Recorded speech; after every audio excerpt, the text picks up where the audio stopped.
Accounting standard 1 से लेकर 5 तक मात्र 5 मिनट में शुरू करते हैं बिना किसी देरी के। कोई प्रमोशन मुझे इस वीडियो में नहीं करना, बस इतना कहना है लाइक जरूर कर देना, सब्सक्राइब कर देना, क्योंकि 21,000 होते हैं एमसीक्यू फ्री में डालूंगा। शुरू करते हैं बिना किसी देरी के।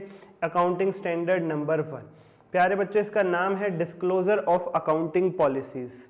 अकाउंटिंग पॉलिसी क्या होती है? Accounting principle plus method.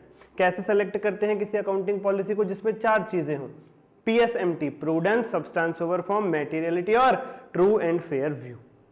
ये 4 जिसमें होंगी वो सेलेक्ट करेंगे।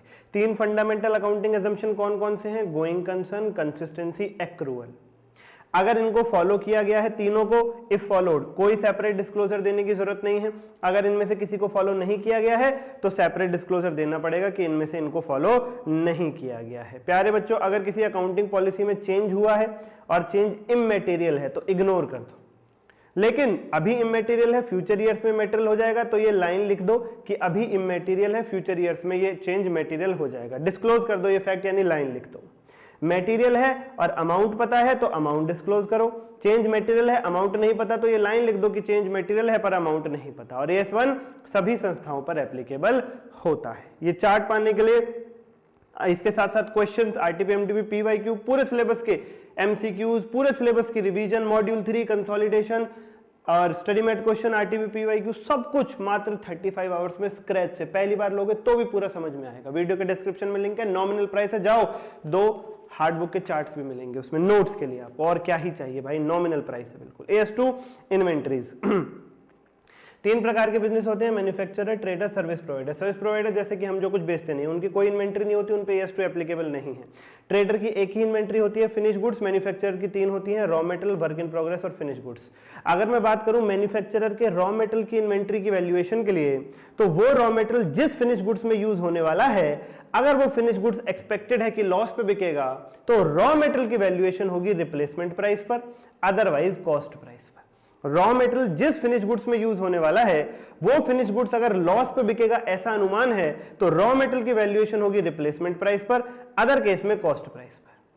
और बात करूं मैन्युफैक्चरर की work in progress finish goods या ट्रेडर की फिनिश गुड्स की, तो इनका एक ही रूल है, कॉस्ट और net realisable value which ever is lower. Cost और net realisable value which ever is lower बच्चा party. Lower item by item basis पर लेना, ध्यान रखना। कॉस्ट कैसे आती है? ये रहा फॉर्मूला, बेसिक परचेज प्राइस में से डिस्काउंट हटाओ प्लस नॉन रिफंडेबल वाले tax plus directly attributable cost, जैसे कि फ्रेट वगैरह, पैकिंग वगैरह। डिस्काउंट पहले माइनस होगा, नॉन रिफंडेबल टैक्स बाद में जुड़ेंगे, ध्यान रखना। नेट रियलाइजेबल वैल्यू का formula estimated selling price minus further completion cost minus selling expense. मान लो 5 लाख में कोई सामान बिकेगा, एस्टिमेट सेलिंग प्राइस हुआ 5 लाख, उसे बनाने में भी 1 लाख का खर्चा और लगेगा और बेचते टाइम 50,000 के एक्सपेंसेस आएंगे, तो 5 माइनस 1 माइनस 1.5 3.5 लाख होगा नेट रियलाइजेबल वैल्यू। लोअर ले लेना, बात खत्म। हाँ, कॉस्ट में 4 चीजें कभी नहीं आएंगी, ध्यान रखना। Abnormal loss, storage cost, selling and distribution cost और interest cost. 80 ASSI, abnormal loss, storage cost, selling and distribution cost और इंटरेस्ट कॉस्ट।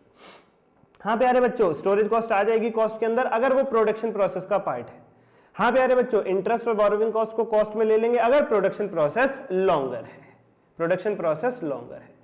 ये तो कैश फ्लो स्टेटमेंट मैंने 10 मिनट में पूरा रिवाइज किया हुआ है एडजस्टमेंट्स के अकॉर्डिंग। AS3 तो वहां हो जाएगा, वीडियो के डिस्क्रिप्शन में लिंक मिल जाएगा, एवरी चैप्टर इन 10 मिनट्स, वहां चले जाओ। और क्वेश्चन, RTP, PYQ, MCQ सबके लिए भाई नीचे नॉमिनल सा बैच है, चार्ट रिवीजन बैच के नाम से, वहां चले जाना।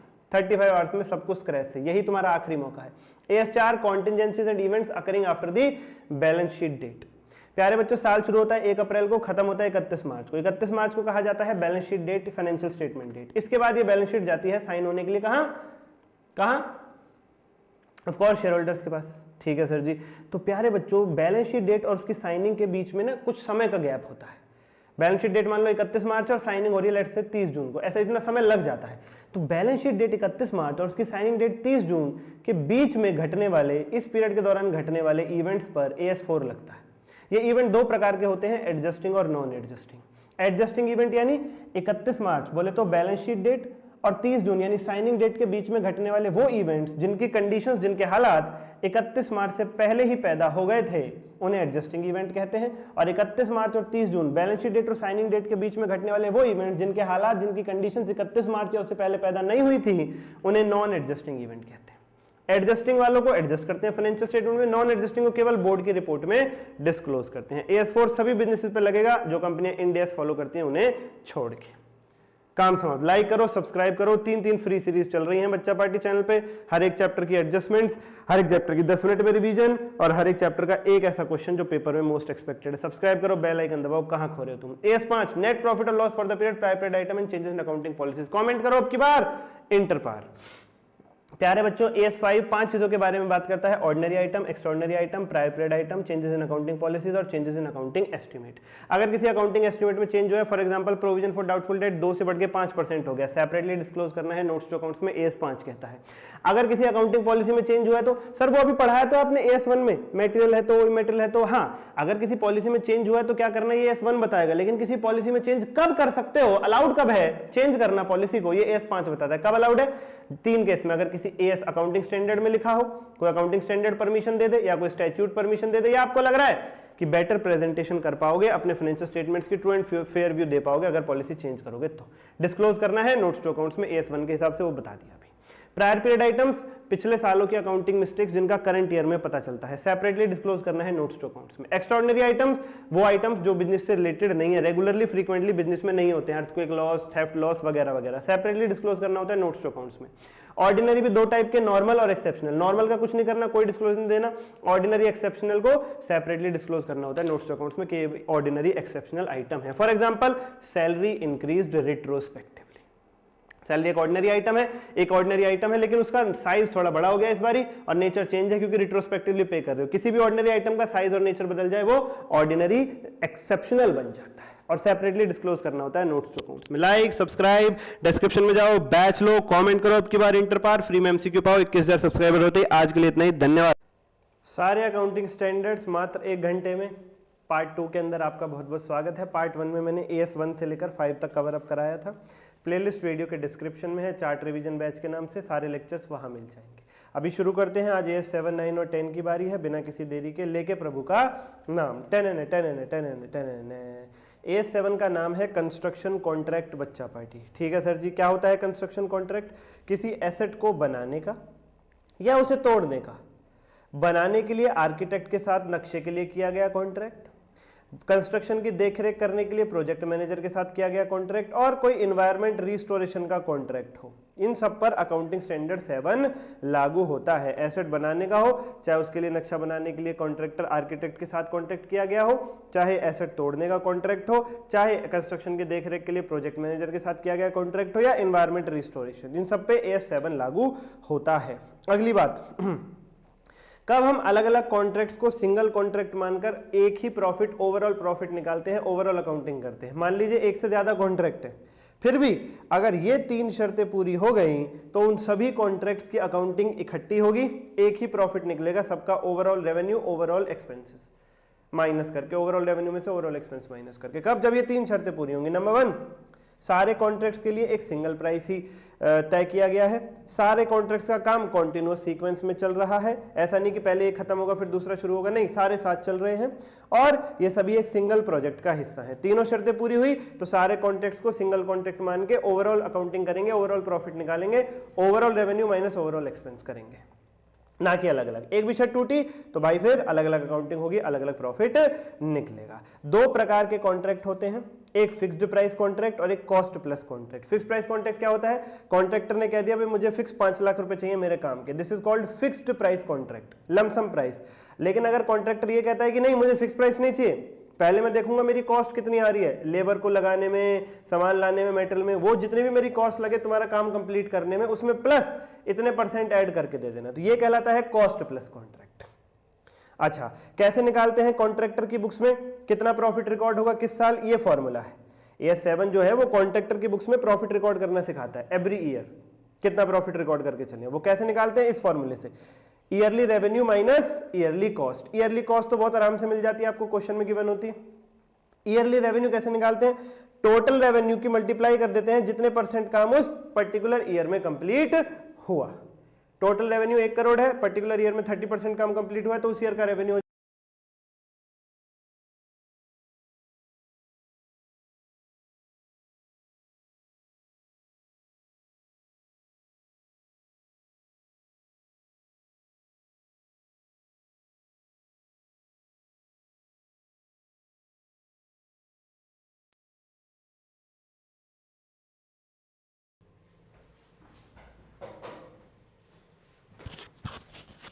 1 करोड़ इंटू 30%, यानी 30 लाख रुपए हो जाएगा। और उस ईयर की कॉस्ट माइनस कर देना, ईयरली आपका प्रॉफिट आ जाएगा कितना रिकॉर्ड करना है। अब कई बार ये भी पता नहीं चलता कि उस ईयर में कितने % काम कंप्लीट हुआ, ये भी खुद ढूंढना पड़ता है। इसके भी 3 तरीके हैं, physical proportion method, surveyor method और cost incurred method. Physical proportion method क्या है, मान लो 5 मंजिला इमारत बनाने का कॉन्ट्रैक्ट मिला और उस साल आपने 2 मंजिल पूरी कर दी, तो 2/5 × 100 40% काम कंप्लीट हो गया, बिल्कुल ठीक। सर्वेयर मेथड क्या है, किसी सर्वेयर को बुला लो, उससे पूछ लो, ये थियोरेटिकल पॉइंट है, प्रैक्टिकल नहीं है, हमारे क्वेश्चंस की बात करूं तो। और कॉस्ट इनकर्ड मेथड क्या है, मान लो 5 फ्लोर बनाने में 50 लाख का खर्चा आना है, अभी तक आप 15 लाख का खर्चा कर चुके हो, तो 15 लाख डिवाइडेड बाय 50 लाख × 100 यानी 30% काम कंप्लीट हो गया। इस प्रकार से आप जान सकते हैं। इससे पहले आप रेवेन्यू रिकॉर्ड करो, ये शर्तें पूरी हो जानी चाहिए। कौन कौन सी, 50% काम कंप्लीट हो जाएगा, इस बात के चांसेस 50% से ज्यादा है, और कॉन्ट्रैक्टी से पैसा भी रिकवर हो जाएगा, इस बात के चांसेस भी 50% से ज्यादा है। अगर पहली शर्त टूटी, इस बात के चांसेस 50% से कम है कि काम कंप्लीट होगा, तो रेवेन्यू केवल उतना ही रिकॉर्ड करना जितना रिकवरेबल, जो कॉस्ट इनकर आपने किया उसमें से जो रिकवर हो जाएगा, जितना जेब से खर्च कर चुके हो उसमें से भी जो रिकवर हो जाएगा कॉन्ट्रैक्ट से, केवल उतना रेवेन्यू रिकॉर्ड होगा।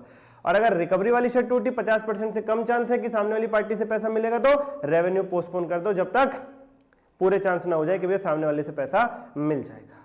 ओके सर जी। उसके बाद पहले रेवेन्यू आपने रिकॉर्ड कर दिया था, तब कोई अनसर्टेनिटी नहीं थी, पूरे चांसेस थे कि सामने वाला व्यक्ति पैसा देगा, बाद में गद्दारी करी तो फिर रेवेन्यू रिवर्स मत करना, provision banana. Cost for future को कंस्ट्रक्शन वर्क इन प्रोग्रेस के नाम से एसेट में शो करते हैं, एसेट साइड बैलेंस शीट के अंदर।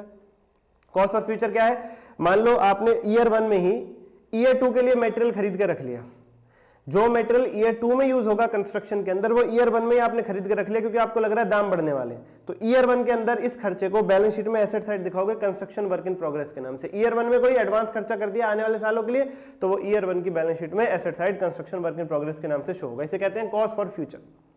और एस्केलेशन क्लॉज या इंसेंटिव ये रेवेन्यू का पार्ट बनते हैं, इन्हें भूल लेना। Accounting standard 9 revenue recognition.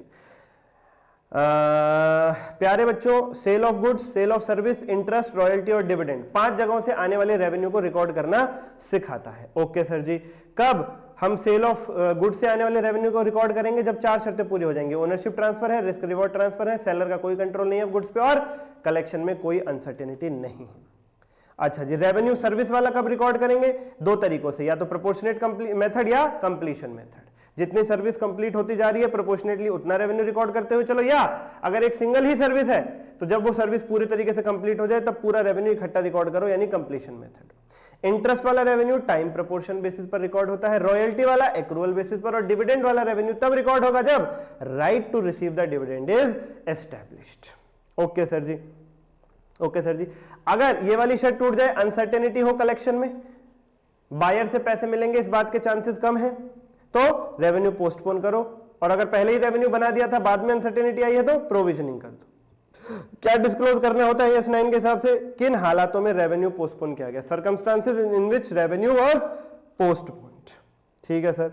Trade discount revenue में आता है, नहीं। कैश डिस्काउंट रेवेन्यू का पार्ट बनता है, हाँ। अच्छा जी। रेवेन्यू में क्या क्या नहीं आएगा, रेवेन्यू की परिभाषा में एस 9 में नॉन करंट एसेट से होने वाला रियलाइज्ड अनरियलाइज्ड गेन पर एस 9 नहीं लगेगा। नॉन करंट लायबिलिटी से होने वाले रियलाइज्ड अनरियलाइज्ड गेन पर एस 9 नहीं लगेगा। करंट लायबिलिटी और फॉरेन एक्सचेंज से होने वाले रियलाइज्ड अनरियलाइज्ड गेन पर एस 9 नहीं लगेगा। करंट एसेट से होने वाले अनरियलाइज्ड गेन पर भी एस 9 नहीं लगेगा। केवल करंट एसेट से होने वाले रियलाइज्ड गेन पर अकाउंटिंग स्टैंडर्ड 9 लगेगा। कंस्ट्रक्शन कॉन्ट्रैक्ट का रेवेन्यू हो उस पर भी एस 9 नहीं लगेगा, क्यों, एस 7 लगता है। गवर्नमेंट से ग्रांट मिली हो एस 9 नहीं लगेगा, क्यों, एस 12 लगेगा। और लीजेस का रेवेन्यू हो उस पर भी एस 9 नहीं लगेगा, क्योंकि उसके लिए स्पेशल एस 19 है। इंश्योरेंस कंपनी के रेवेन्यू पर इडा की रेगुलेटरीज जो है वो लगती हैं, उस पर भी एस 9 नहीं लगता है। अगर आपने कोई एजेंट अपॉइंट किया हुआ है तो एजेंट का रेवेन्यू क्या होगा, केवल जितना उसे कमीशन मिल रहा है वो। मान लो एक एजेंट है आपका, उसने 1 लाख की सेल करी, उसमें उसका कमीशन 10% है 10,000, तो आप ये नहीं कहोगे कि उसका रेवेन्यू पूरा 1 लाख है, उसका रेवेन्यू उतना ही है जितना उसका कमीशन बनता है, यानी कि 10,000। Okay sir. अगर बायर की कहने पर डिलीवरी लेट हो रही है गुड्स की, तो रेवेन्यू किस दिन रिकॉर्ड होगा, जिस दिन बिल एक्सेप्ट किया बायर ने उस दिन। मैं सेलर हूं, सामने वाला बायर है, मैंने उसको गुड सेल किया, वो कह रहा है डिलीवरी में 2 दिन बाद लूंगा, उसने बिल एक्सेप्ट कर लिया आज ही, पर वो कह रहा है सामान अभी आप रखो, मैं डिलीवरी 2 दिन बाद उठा लूंगा, कहीं जा रहा हूं, तो रेवेन्यू आज ही रिकॉर्ड कर दूंगा जिस दिन बिल एक्सेप्ट हुआ है उस दिन। और कंसाइनमेंट सेल अभी आ गया। और सेल एंड रीपरचेज एग्रीमेंट के केस में सेल किया और तुरंत रीपरचेज कर लिया, कोई रेवेन्यू रिकॉर्ड नहीं होगा, सेलर की बुक्स में बोरोविंग्स रिकॉर्ड होगी, ध्यान रखना। AS 10 नाम है प्रॉपर्टी प्लांट एंड इक्विपमेंट। क्या होता है प्रॉपर्टी प्लांट एंड इक्विपमेंट? प्यार से इसको शॉर्ट फॉर्म में PPE कहते हैं। कोई भी वो आइटम जो 3 शर्तें पूरा कर दे वो PPE कहलाता है, उसके ऊपर AS 10 लग जाता है। कौन से हैं वो 3 शर्तें? वो आइटम टेंजिबल हो यानी उसे टच कर सकते हैं, छू सकते हैं, लाइफ 12 महीने से ज्यादा है और बिजनेस में उसे यूज करने के लिए रखा हुआ है। तीनों पूरी होनी चाहिए तो बनेगा PPE, AS 10 लग जाएगा। ठीक है सर। अब प्यारे बच्चों PPE 2 तरीके से आपके पास आ सकता है, खरीद सकते हो या खुद बना सकते हो, परचेज या सेल्फ कंस्ट्रक्ट। कोई भी केस हो इनिशियल रिकॉग्निशन कॉस्ट प्राइस पर ही होगा। जिस दिन खरीद रहा है, जिस दिन कंस्ट्रक्शन कंप्लीट हो रही है, उस दिन कॉस्ट प्राइस पर लिख करके चलोगे। ठीक है सर, ठीक है सर। और सब्सिक्वेंट रिकॉग्निशन यानी बैलेंस शीट डेट पर 2 मॉडल हैं, कॉस्ट मॉडल और रिवैल्यूएशन मॉडल। कॉस्ट मॉडल क्या कहता है? कॉस्ट में से डेप्रिसिएशन माइनस करके लिखो, जो आए वो लिख दो। वही डेप्रिसिएशन लगाना जो 11वीं क्लास में सीखा था, उसे कॉस्ट मॉडल कहते हैं, डेप्रिसिएशन माइनस करते हुए चलो। और डेप्रिसिएशन किस दिन से लगेगा? रेडी टू यूज की डेट से, कंपोनेंट बेसिस पे लगेगा। और अगर डेप्रिसिएशन में आप कोई चेंज कर रहे हो, मेथड वगैरह बदल रहे हो, तो AS 5 लग जाएगा, आपको सेपरेटली नोट्स टू अकाउंट्स में डिस्क्लोज करना पड़ेगा। रिवैल्यूएशन मॉडल क्या कहता है? रिवैल्यू कर लो, मार्केट प्राइस देख लो, जो आपकी बुक्स में प्राइस चल रहा है उसको मार्केट प्राइस से कंपेयर कर लो। ठीक है सर। मार्केट प्राइस ज्यादा है तो अपने एसेट की वैल्यू बढ़ा दो, मार्केट प्राइस कम है तो अपने एसेट की वैल्यू घटा दो। ठीक है सर। बढ़ा हुआ फायदा, अगर एसेट की वैल्यू बढ़ गई तो फायदा रिवैल्यूएशन रिजर्व में जाएगा। ठीक है सर। और अगर एसेट की वैल्यू घट गई है तो P&L भुगतेगा। पहले से कोई रिवैल्यूएशन रिजर्व मौजूद है तो पहले रिवैल्यूएशन रिजर्व भुगतेगा, बाद में P&L भुगतेगा। ठीक है सर। और AS 10 किस किस पर एप्लीकेबल नहीं होता? वेस्टिंग एसेट्स, एग्रीकल्चर प्रोड्यूस और एनिमल्स और लाइफ स्टॉक, इन पर अकाउंटिंग स्टैंडर्ड 10 एप्लीकेबल नहीं होता है। ये चार्ट पाने के लिए मुझे वीडियो के डिस्क्रिप्शन में चार्ट रिवीजन बैच है, उसमें RTO PYQ MCQ chapter wise test, पूरे सिलेबस का कॉन्सेप्ट, 2 चार्ट्स की हार्ड बुक, स्टडी मैट के क्वेश्चन, सब कुछ 35 आवर्स में नॉमिनल प्राइस पर है। जाकर जरूर बाय करें, पेपर से 2 दिन पहले लोगे तो भी काम चलेगा, लेकिन जितना जल्दी लोगे उतना बढ़िया रहेगा। आज के लिए इतना ही, धन्यवाद sir. All accounting standards revision in 1 hour, accounting standard 11 शुरू करते हैं बिना किसी देरी के बच्चा पार्टी। आइए जी। अकाउंटिंग स्टैंडर्ड 11 का नाम है accounting for changes in foreign exchange rates. Foreign exchange rates में जो चेंजेस होते रहते हैं उनकी अकाउंटिंग करना सिखाता है। 4 टॉपिक्स के बारे में बात करता है, foreign currency transaction, long term foreign currency loan, integral operation, अपना ये फॉरेन ऑपरेशंस, और अपना ये फॉरवर्ड एक्सचेंज कॉन्ट्रैक्ट जो होता है। एक एक करके समझना शुरू करते हैं बिना किसी देरी के। Number 1, foreign currency transaction, any transaction in a currency other than reporting currency. आपके देश यानी इंडियन नेशनल रुपी से अलग किसी भी करेंसी में आपने कोई ट्रांजैक्शन करी है वो फॉरेन करेंसी ट्रांजैक्शन कहलाएगी। उसका इनिशियल रिकॉग्निशन स्पॉट रेट पर होगा, यानी जिस दिन वो ट्रांजैक्शन हुई है उस दिन जब हम उसे जर्नल एंट्री में रिकॉर्ड करेंगे तो उस दिन का जो रेट स्पॉट रेट होगा उस रेट पर कन्वर्ट करके चलेंगे। अगर डॉलर से रुपये में आओगे, हैवी से वीक करेंसी में आओगे तो मल्टीप्लाई करोगे, और अगर रिवर्स केस है तो डिवाइड करके चलोगे। अब बात कर लेते हैं सब्सिक्वेंट रिकॉग्निशन की, यानी बैलेंस शीट डेट की। बैलेंस शीट डेट पर प्यारे प्यारे बच्चों क्या करते हैं, अगर एसेट लायबिलिटी मॉनिटरी आइटम है तो क्लोजिंग रेट पर कन्वर्ट करके चलते हैं, और अगर asset liability non monetary item है तो हिस्टोरिकल रेट यानी जिस दिन ट्रांजेक्शन की डेट का रेट है वो, और rate on date of revaluation, अगर रिवैल्यूएशन हुआ है तो उस दिन का जो रेट है, जो भी इनमें से अवेलेबल है उस रेट पर हम कन्वर्ट करके चलेंगे। सर मॉनिटरी नॉन मॉनिटरी क्या होता है? जो आइटम के अंदर केवल पैसा आना या जाना रह गया, बाकी बीच में कोई स्टेप नहीं है, वो मॉनिटरी, अदरवाइज नॉन मॉनिटरी। जैसे फॉर एग्जांपल डेटर्स, उनसे अब कुछ नहीं करना, सीधे पैसे लेने, बीच में और कोई स्टेप नहीं है, सेल वगैरह कर चुके हैं। क्रेडिटर्स, बीच में कोई स्टेप नहीं है, परचेज वगैरह कर चुके हैं, बस उनको पेमेंट करनी, ये मॉनिटरी आइटम। नॉन मॉनिटरी का कोई एग्जाम्पल स्टॉक, हम स्टॉक से कहेंगे पैसा दे, डायरेक्ट नहीं देगा, बोलेगा पहले एक स्टेप एग्जीक्यूट करो, पहले मुझे बेचो फिर पैसा मिलेगा।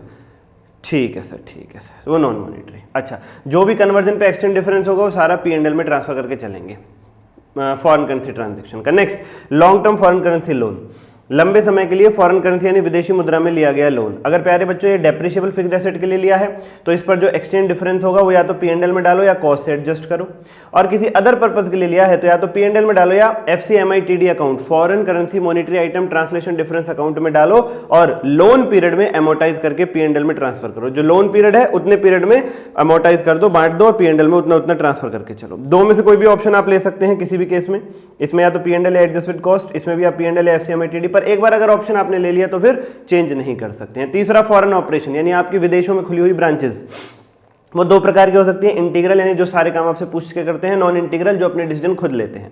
अगर जो फॉरेन ऑपरेशन से यानी विदेशी ब्रांचेस से, चाहे इंटीग्रल हो चाहे नॉन इंटीग्रल हो, हमारे पास ट्रायल बैलेंस आता है जो विदेशी मुद्रा में बना होता है, हम उसे कन्वर्ट करना होता है। कैसे कन्वर्ट करते हैं? एसेट और लायबिलिटी को कन्वर्ट करने के लिए सेम रूल लगाते हैं फॉरेन करेंसी ट्रांजैक्शन वाले जो पहले टॉपिक वाले पढ़ाए हैं। इनकम और एक्सपेंस को एक्सचेंज रेट या फिर average rate. Sir average rate क्या होता है? Opening rate plus closing rate divided by 2। ठीक है सर। नॉन इंटीग्रल के एसेट और लायबिलिटी को क्लोजिंग रेट पे कन्वर्ट करते हैं, इनकम एक्सपेंस को एक्सचेंज रेट या एवरेज रेट।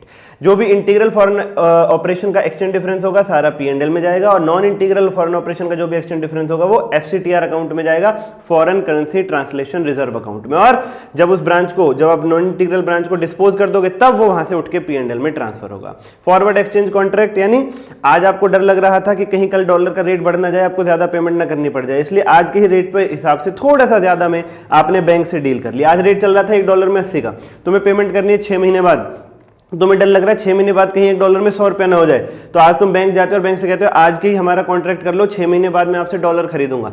तो बैंक कहता है ठीक है कोई बात नहीं, आप 85 रुपये में करो। आज का रेट 80 है पर बैंक 85 में करेगा। 5 रुपये का तो आपको नुकसान लेना ही पड़ेगा, पर आप अपने डर से बच जाओगे, और हो सकता है अगर उस दिन आपके डर सही निकला, 100 का रेट हुआ, तो आपको डॉलर 85 में ही मिलेगा, आपको 15 का फायदा हो जाएगा। तो जो भी डिफरेंस होता है, स्पॉट रेट यानी 80 रुपये और फॉरवर्ड रेट यानी जिसमें आपने कॉन्ट्रैक्ट किया है 85 रुपये, वो 5 रुपये का डिफरेंस लाइफ ऑफ कॉन्ट्रैक्ट में एमोटाइज होकर P&L में ट्रांसफर होता है। ठीक है सर जी। Accounting standard 12, accounting for government grant, सरकार से मिलने वाली ग्रांट गवर्नमेंट ग्रांट कहलाती है, उसकी अकाउंटिंग हमें सिखाता है AS 12। ये ग्रांट 6 प्रकार की होती है बच्चा पार्टी। नंबर 1, सरकार ने ग्रांट दी है कोई डेप्रिशिएबल फिक्स्ड एसेट खरीदने के लिए, for example plant, machinery, building, furniture वगैरह। नंबर 2, सरकार ने ग्रांट दी है यानी आपको पैसा दिया है, मदद दी है कोई नॉन डेप्रिशिएबल एसेट खरीदने के लिए, फॉर एग्जांपल लैंड।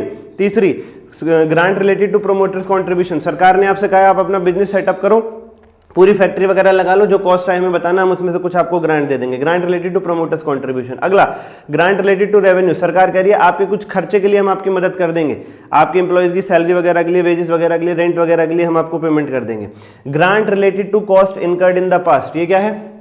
आप खर्चा कर चुके, तब सरकार ने कोई मदद नहीं करी, पर अब सरकार को याद आई है और सरकार कह रही है जो पिछले सालों में आपने खर्चा किया था उसका कुछ रीइंबर्स हम आपको कर देते हैं। Okay sir. और अगला है, सरकार पैसा नहीं देती, कोई एसेट वगैरह ही दे देती है आपको, नॉन मॉनिटरी ग्रांट। अब इनकी जनरल एंट्री समझ लीजिए और किसमें क्या होता है वो समझ लीजिए। सबसे पहले grant related to depreciable fixed asset. प्यारे बच्चों, पैसा आएगा तो बैंक तो डेबिट होगा ही होगा, याद रखना, यदा तदा सर्वदा, पैसा आ रहा है सरकार से, बैंक डेबिट होगा, और आने वाला है तो बैंक की जगह ग्रांट रिसीवेबल अकाउंट डेबिट हो जाएगा। ठीक है सर। क्रेडिट क्या होगा? या तो फिक्स्ड एसेट अकाउंट को क्रेडिट कर दो या डेफर्ड गवर्नमेंट ग्रांट अकाउंट को क्रेडिट कर दो, दोनों ऑप्शन है, कोई सा भी चुन सकते हो। अच्छा, अगर डेफर्ड गवर्नमेंट ग्रांट अकाउंट को क्रेडिट करोगे तो डीजीजी अकाउंट का जो अमाउंट है वो P&L में ट्रांसफर होगा डेप्रिसिएशन के रेशियो में, P&L में ट्रांसफर होगा डेप्रिसिएशन के रेशियो में। Next case, grant related to non depreciable fixed asset, bank तो डेबिट होगा ही होगा और मिलने वाली है तो ग्रांट रिसीवेबल डेबिट होगा। ऑप्शन क्रेडिट के लिए क्या क्या है? फिक्स्ड एसेट या डेफर्ड गवर्नमेंट ग्रांट अकाउंट या फिर कैपिटल रिजर्व में भी डाल सकते हो बच्चा पार्टी। ठीक है sir. Grant related to promoters contribution केवल कैपिटल रिजर्व में जाएगी और कहीं नहीं। ग्रांट रिलेटेड टू रेवेन्यू, या तो P&L में क्रेडिट कर सकते हो या डीजीजी अकाउंट में क्रेडिट कर सकते हो, और अगर डीजीजी अकाउंट में क्रेडिट करोगे तो कॉस्ट इनकर्ड के रेशियो में, जो आपका खर्चा हो रहा है उस रेशियो में ही P&L में ट्रांसफर करके चलोगे, जितने साल में जितना खर्चा हो रहा है।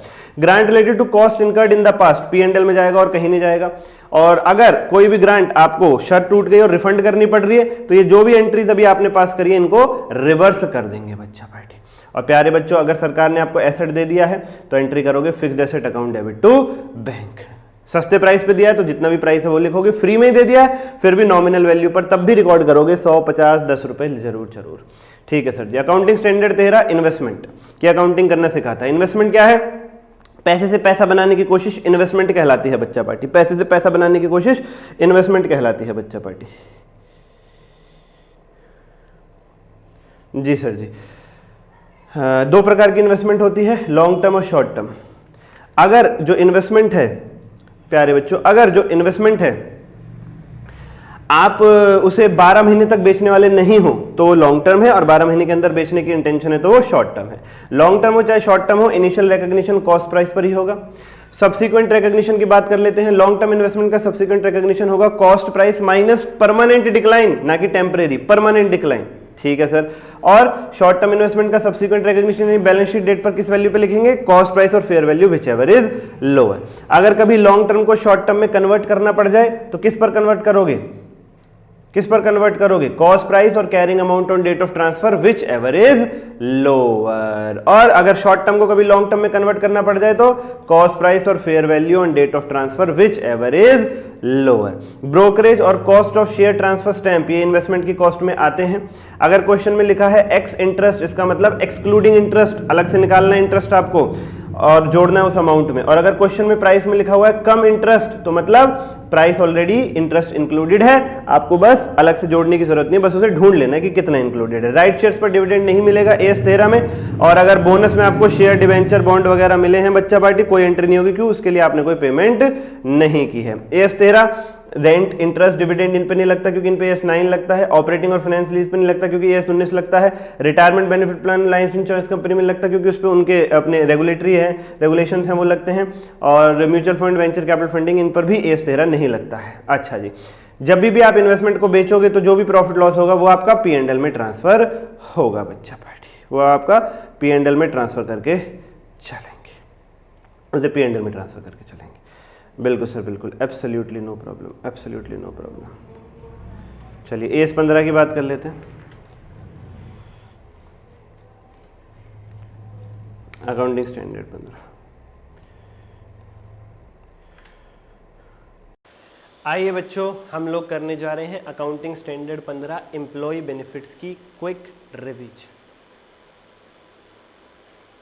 क्विक रिवीजन पेपर में जो काम आएगी पेपर के वक्त, और पेपर के वक्त अगर देख रहे हो तो पढ़िए भाई। AS 15 का नाम है employee benefits. Employee benefits, employer वो व्यक्ति होता है जो एम्प्लॉयमेंट देता है, अपनी संस्था में लोगों को काम देता है, बदले में उन्हें रोजगार देता है, उसे एम्प्लॉयर कहा जाता है। और जो लोग उसके लिए काम करते हैं उन्हें एम्प्लॉय कहते हैं। अब एम्प्लॉयर के लिए लोग काम करेंगे, एम्प्लॉइज काम करेंगे, तो एम्प्लॉयर उन्हें बेनिफिट भी तो देगा, तनख्वाह वनख्वाह भी देगा, पेमेंट करेगा या नहीं करेगा? उसी पेमेंट को कहा जाता है एम्प्लॉय बेनिफिट्स। और उसी की अकाउंटिंग एम्प्लॉयर, यानी जो व्यक्ति पेमेंट कर रहा है एम्प्लॉय को, उसकी बुक्स में क्या होगी, ये हमें सिखाता है AS 15। एम्प्लॉयर रोजगार देने वाला, यानी जो लोगों से काम कराता है अपनी संस्था में, और एम्प्लॉय जो लोग वहां काम करते हैं। एम्प्लॉयर एम्प्लॉय को फिर पेमेंट करता है काम के बदले में, उसी को एम्प्लॉय बेनिफिट कहते हैं। उसी की अकाउंटिंग एम्प्लॉयर की बुक्स में AS 15 सिखाता है। ठीक है सर। AS 15 में एम्प्लॉय फुल टाइम हो, पार्ट टाइम हो, परमानेंट हो, कैजुअल हो, टेम्परेरी हो, सब प्रकार के शामिल होते हैं।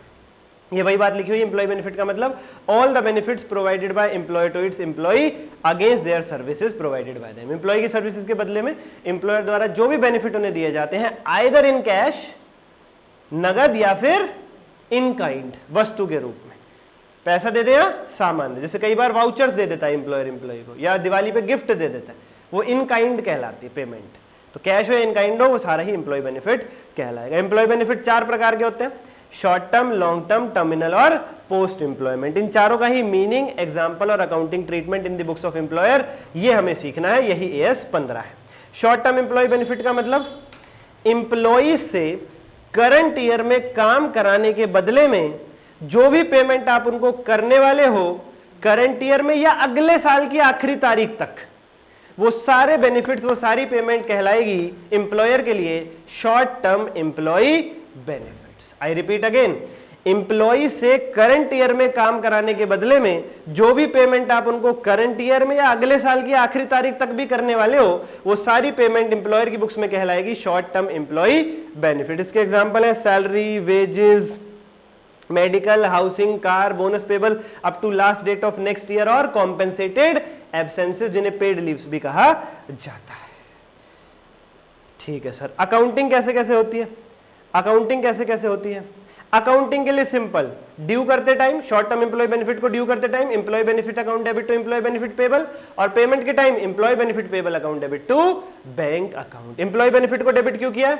एम्प्लॉय को आप बेनिफिट पे कर रहे हो, एम्प्लॉयर की बुक्स में अकाउंटिंग कर रहे हो, तो खर्चा है कि नहीं? हाँ। और रूल सुना है डेबिट ऑल एक्सपेंसेस, उस रूल के हिसाब से एम्प्लॉय बेनिफिट अकाउंट को डेबिट कर दिया। और ड्यू कर रहे हो, अभी पे नहीं कर रहे, तो क्रेडिट क्या करोगे? पेएबल, कि भाई पे करने वाले हैं, तो एम्प्लॉय बेनिफिट पेबल अकाउंट। जब पे करोगे ये एम्प्लॉय बेनिफिट पेबल को डेबिट करके खत्म करो और बैंक से पेमेंट कर दो। Being employee benefit made due, being employee benefit paid. कभी कभार एम्प्लॉय बेनिफिट वर्ड की जगह आपको उस एम्प्लॉय बेनिफिट का स्पेसिफिक नाम भी लिखा हुआ मिल सकता है, salary, wages, medical, housing, car, कुछ भी। और क्या ध्यान रखना है कि जो हमारा कॉम्पेंसेटेड एब्सेंस वाला केस है, जो हमारा एक शॉर्ट टर्म एम्प्लॉय बेनिफिट होता है कॉम्पेंसेटेड एब्सेंस, कि भैया कॉम्पेंसेटेड एब्सेंस का मतलब बोलो, जिन छुट्टियों का पैसा कटेगा नहीं, ऐसी छुट्टियां जो एम्प्लॉयर अपनी तरफ से अलाउ करता है, कहता है भाई इतनी छुट्टियां करेगा एम्प्लॉय तो इतनी छुट्टियों तक का तेरा कोई पैसा नहीं काटेंगे, उन्हें कहते हैं कॉम्पेंसेटेड एब्सेंस। तो मान लीजिए एक एम्प्लॉयर ने एम्प्लॉय को 12 छुट्टियां अलाउ की, उसने 12 ले ली, हिसाब फिट्टूस।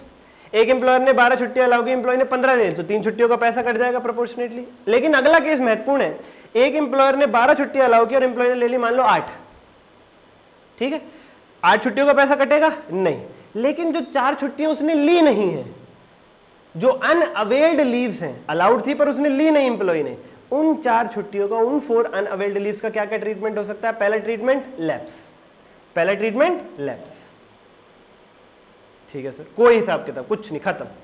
दूसरा ट्रीटमेंट पैसे दे दें उसके बदले कि भाई 4 दिन तू छुट्टी कर सकता था पर तू आया तो एक्स्ट्रा पैसा ले ले। जो लैप्स हो जाती है उन्हें क्या बोलते हैं? एक्यूमुलेटिंग, सॉरी उन्हें बोलते हैं नॉन एक्यूमुलेटिंग कॉम्पेंसेटेड एब्सेंसेस, जिनके बदले पैसा दे देते हैं फिर क्या बोलते हैं उनको? Accumulating vesting compensated absences. और एक और केस हो सकता है, उन 4 छुट्टियों को हम बोले भैया ना लैप्स हो रही ना पैसा दे रहे, अगले साल 4 एक्स्ट्रा कर लियो, उन्हें क्या बोलेंगे? Accumulating non vesting compensated एब्सेंसेस।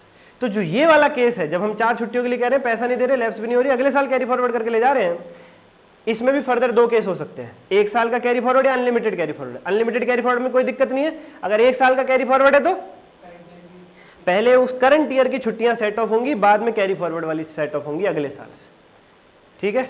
Yes sir, yes sir, yes sir.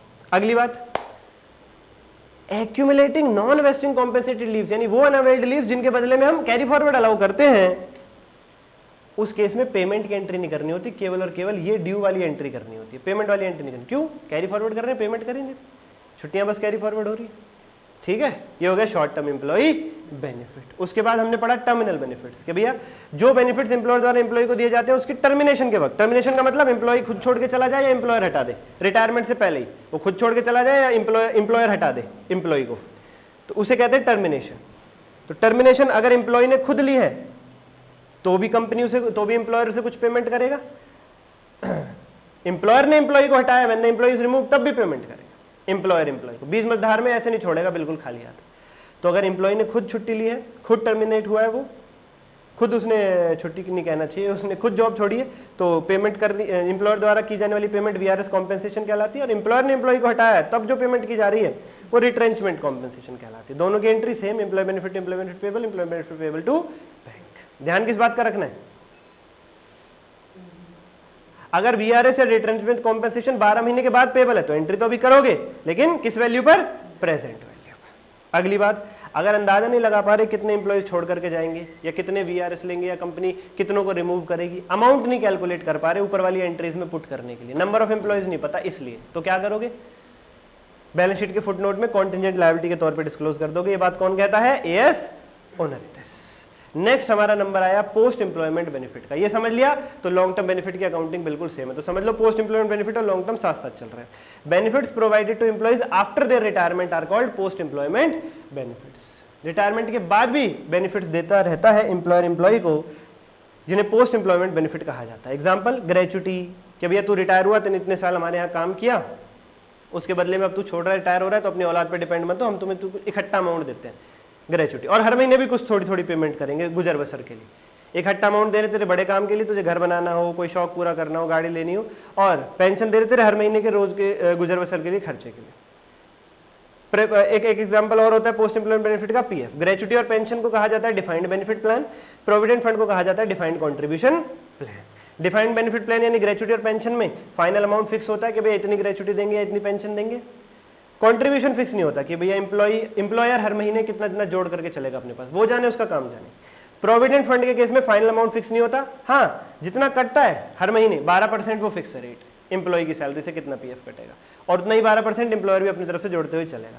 तो कंट्रीब्यूशन यानी फाइनल पेमेंट के लिए जो पैसा इकट्ठा करते हुए चल रहे हैं वो फिक्स है। डीसीपी डिफाइंड कंट्रीब्यूशन प्लान के केस में फाइनल अमाउंट फिक्स नहीं है, क्योंकि उस पर इंटरेस्ट रेट भी वेरी करता रहता है। एंट्री क्या होगी? पहले डीसीपी की प्रोविडेंट फंड की एंट्री करते हैं, डिफाइंड कंट्रीब्यूशन प्लान की एंट्री करते हैं।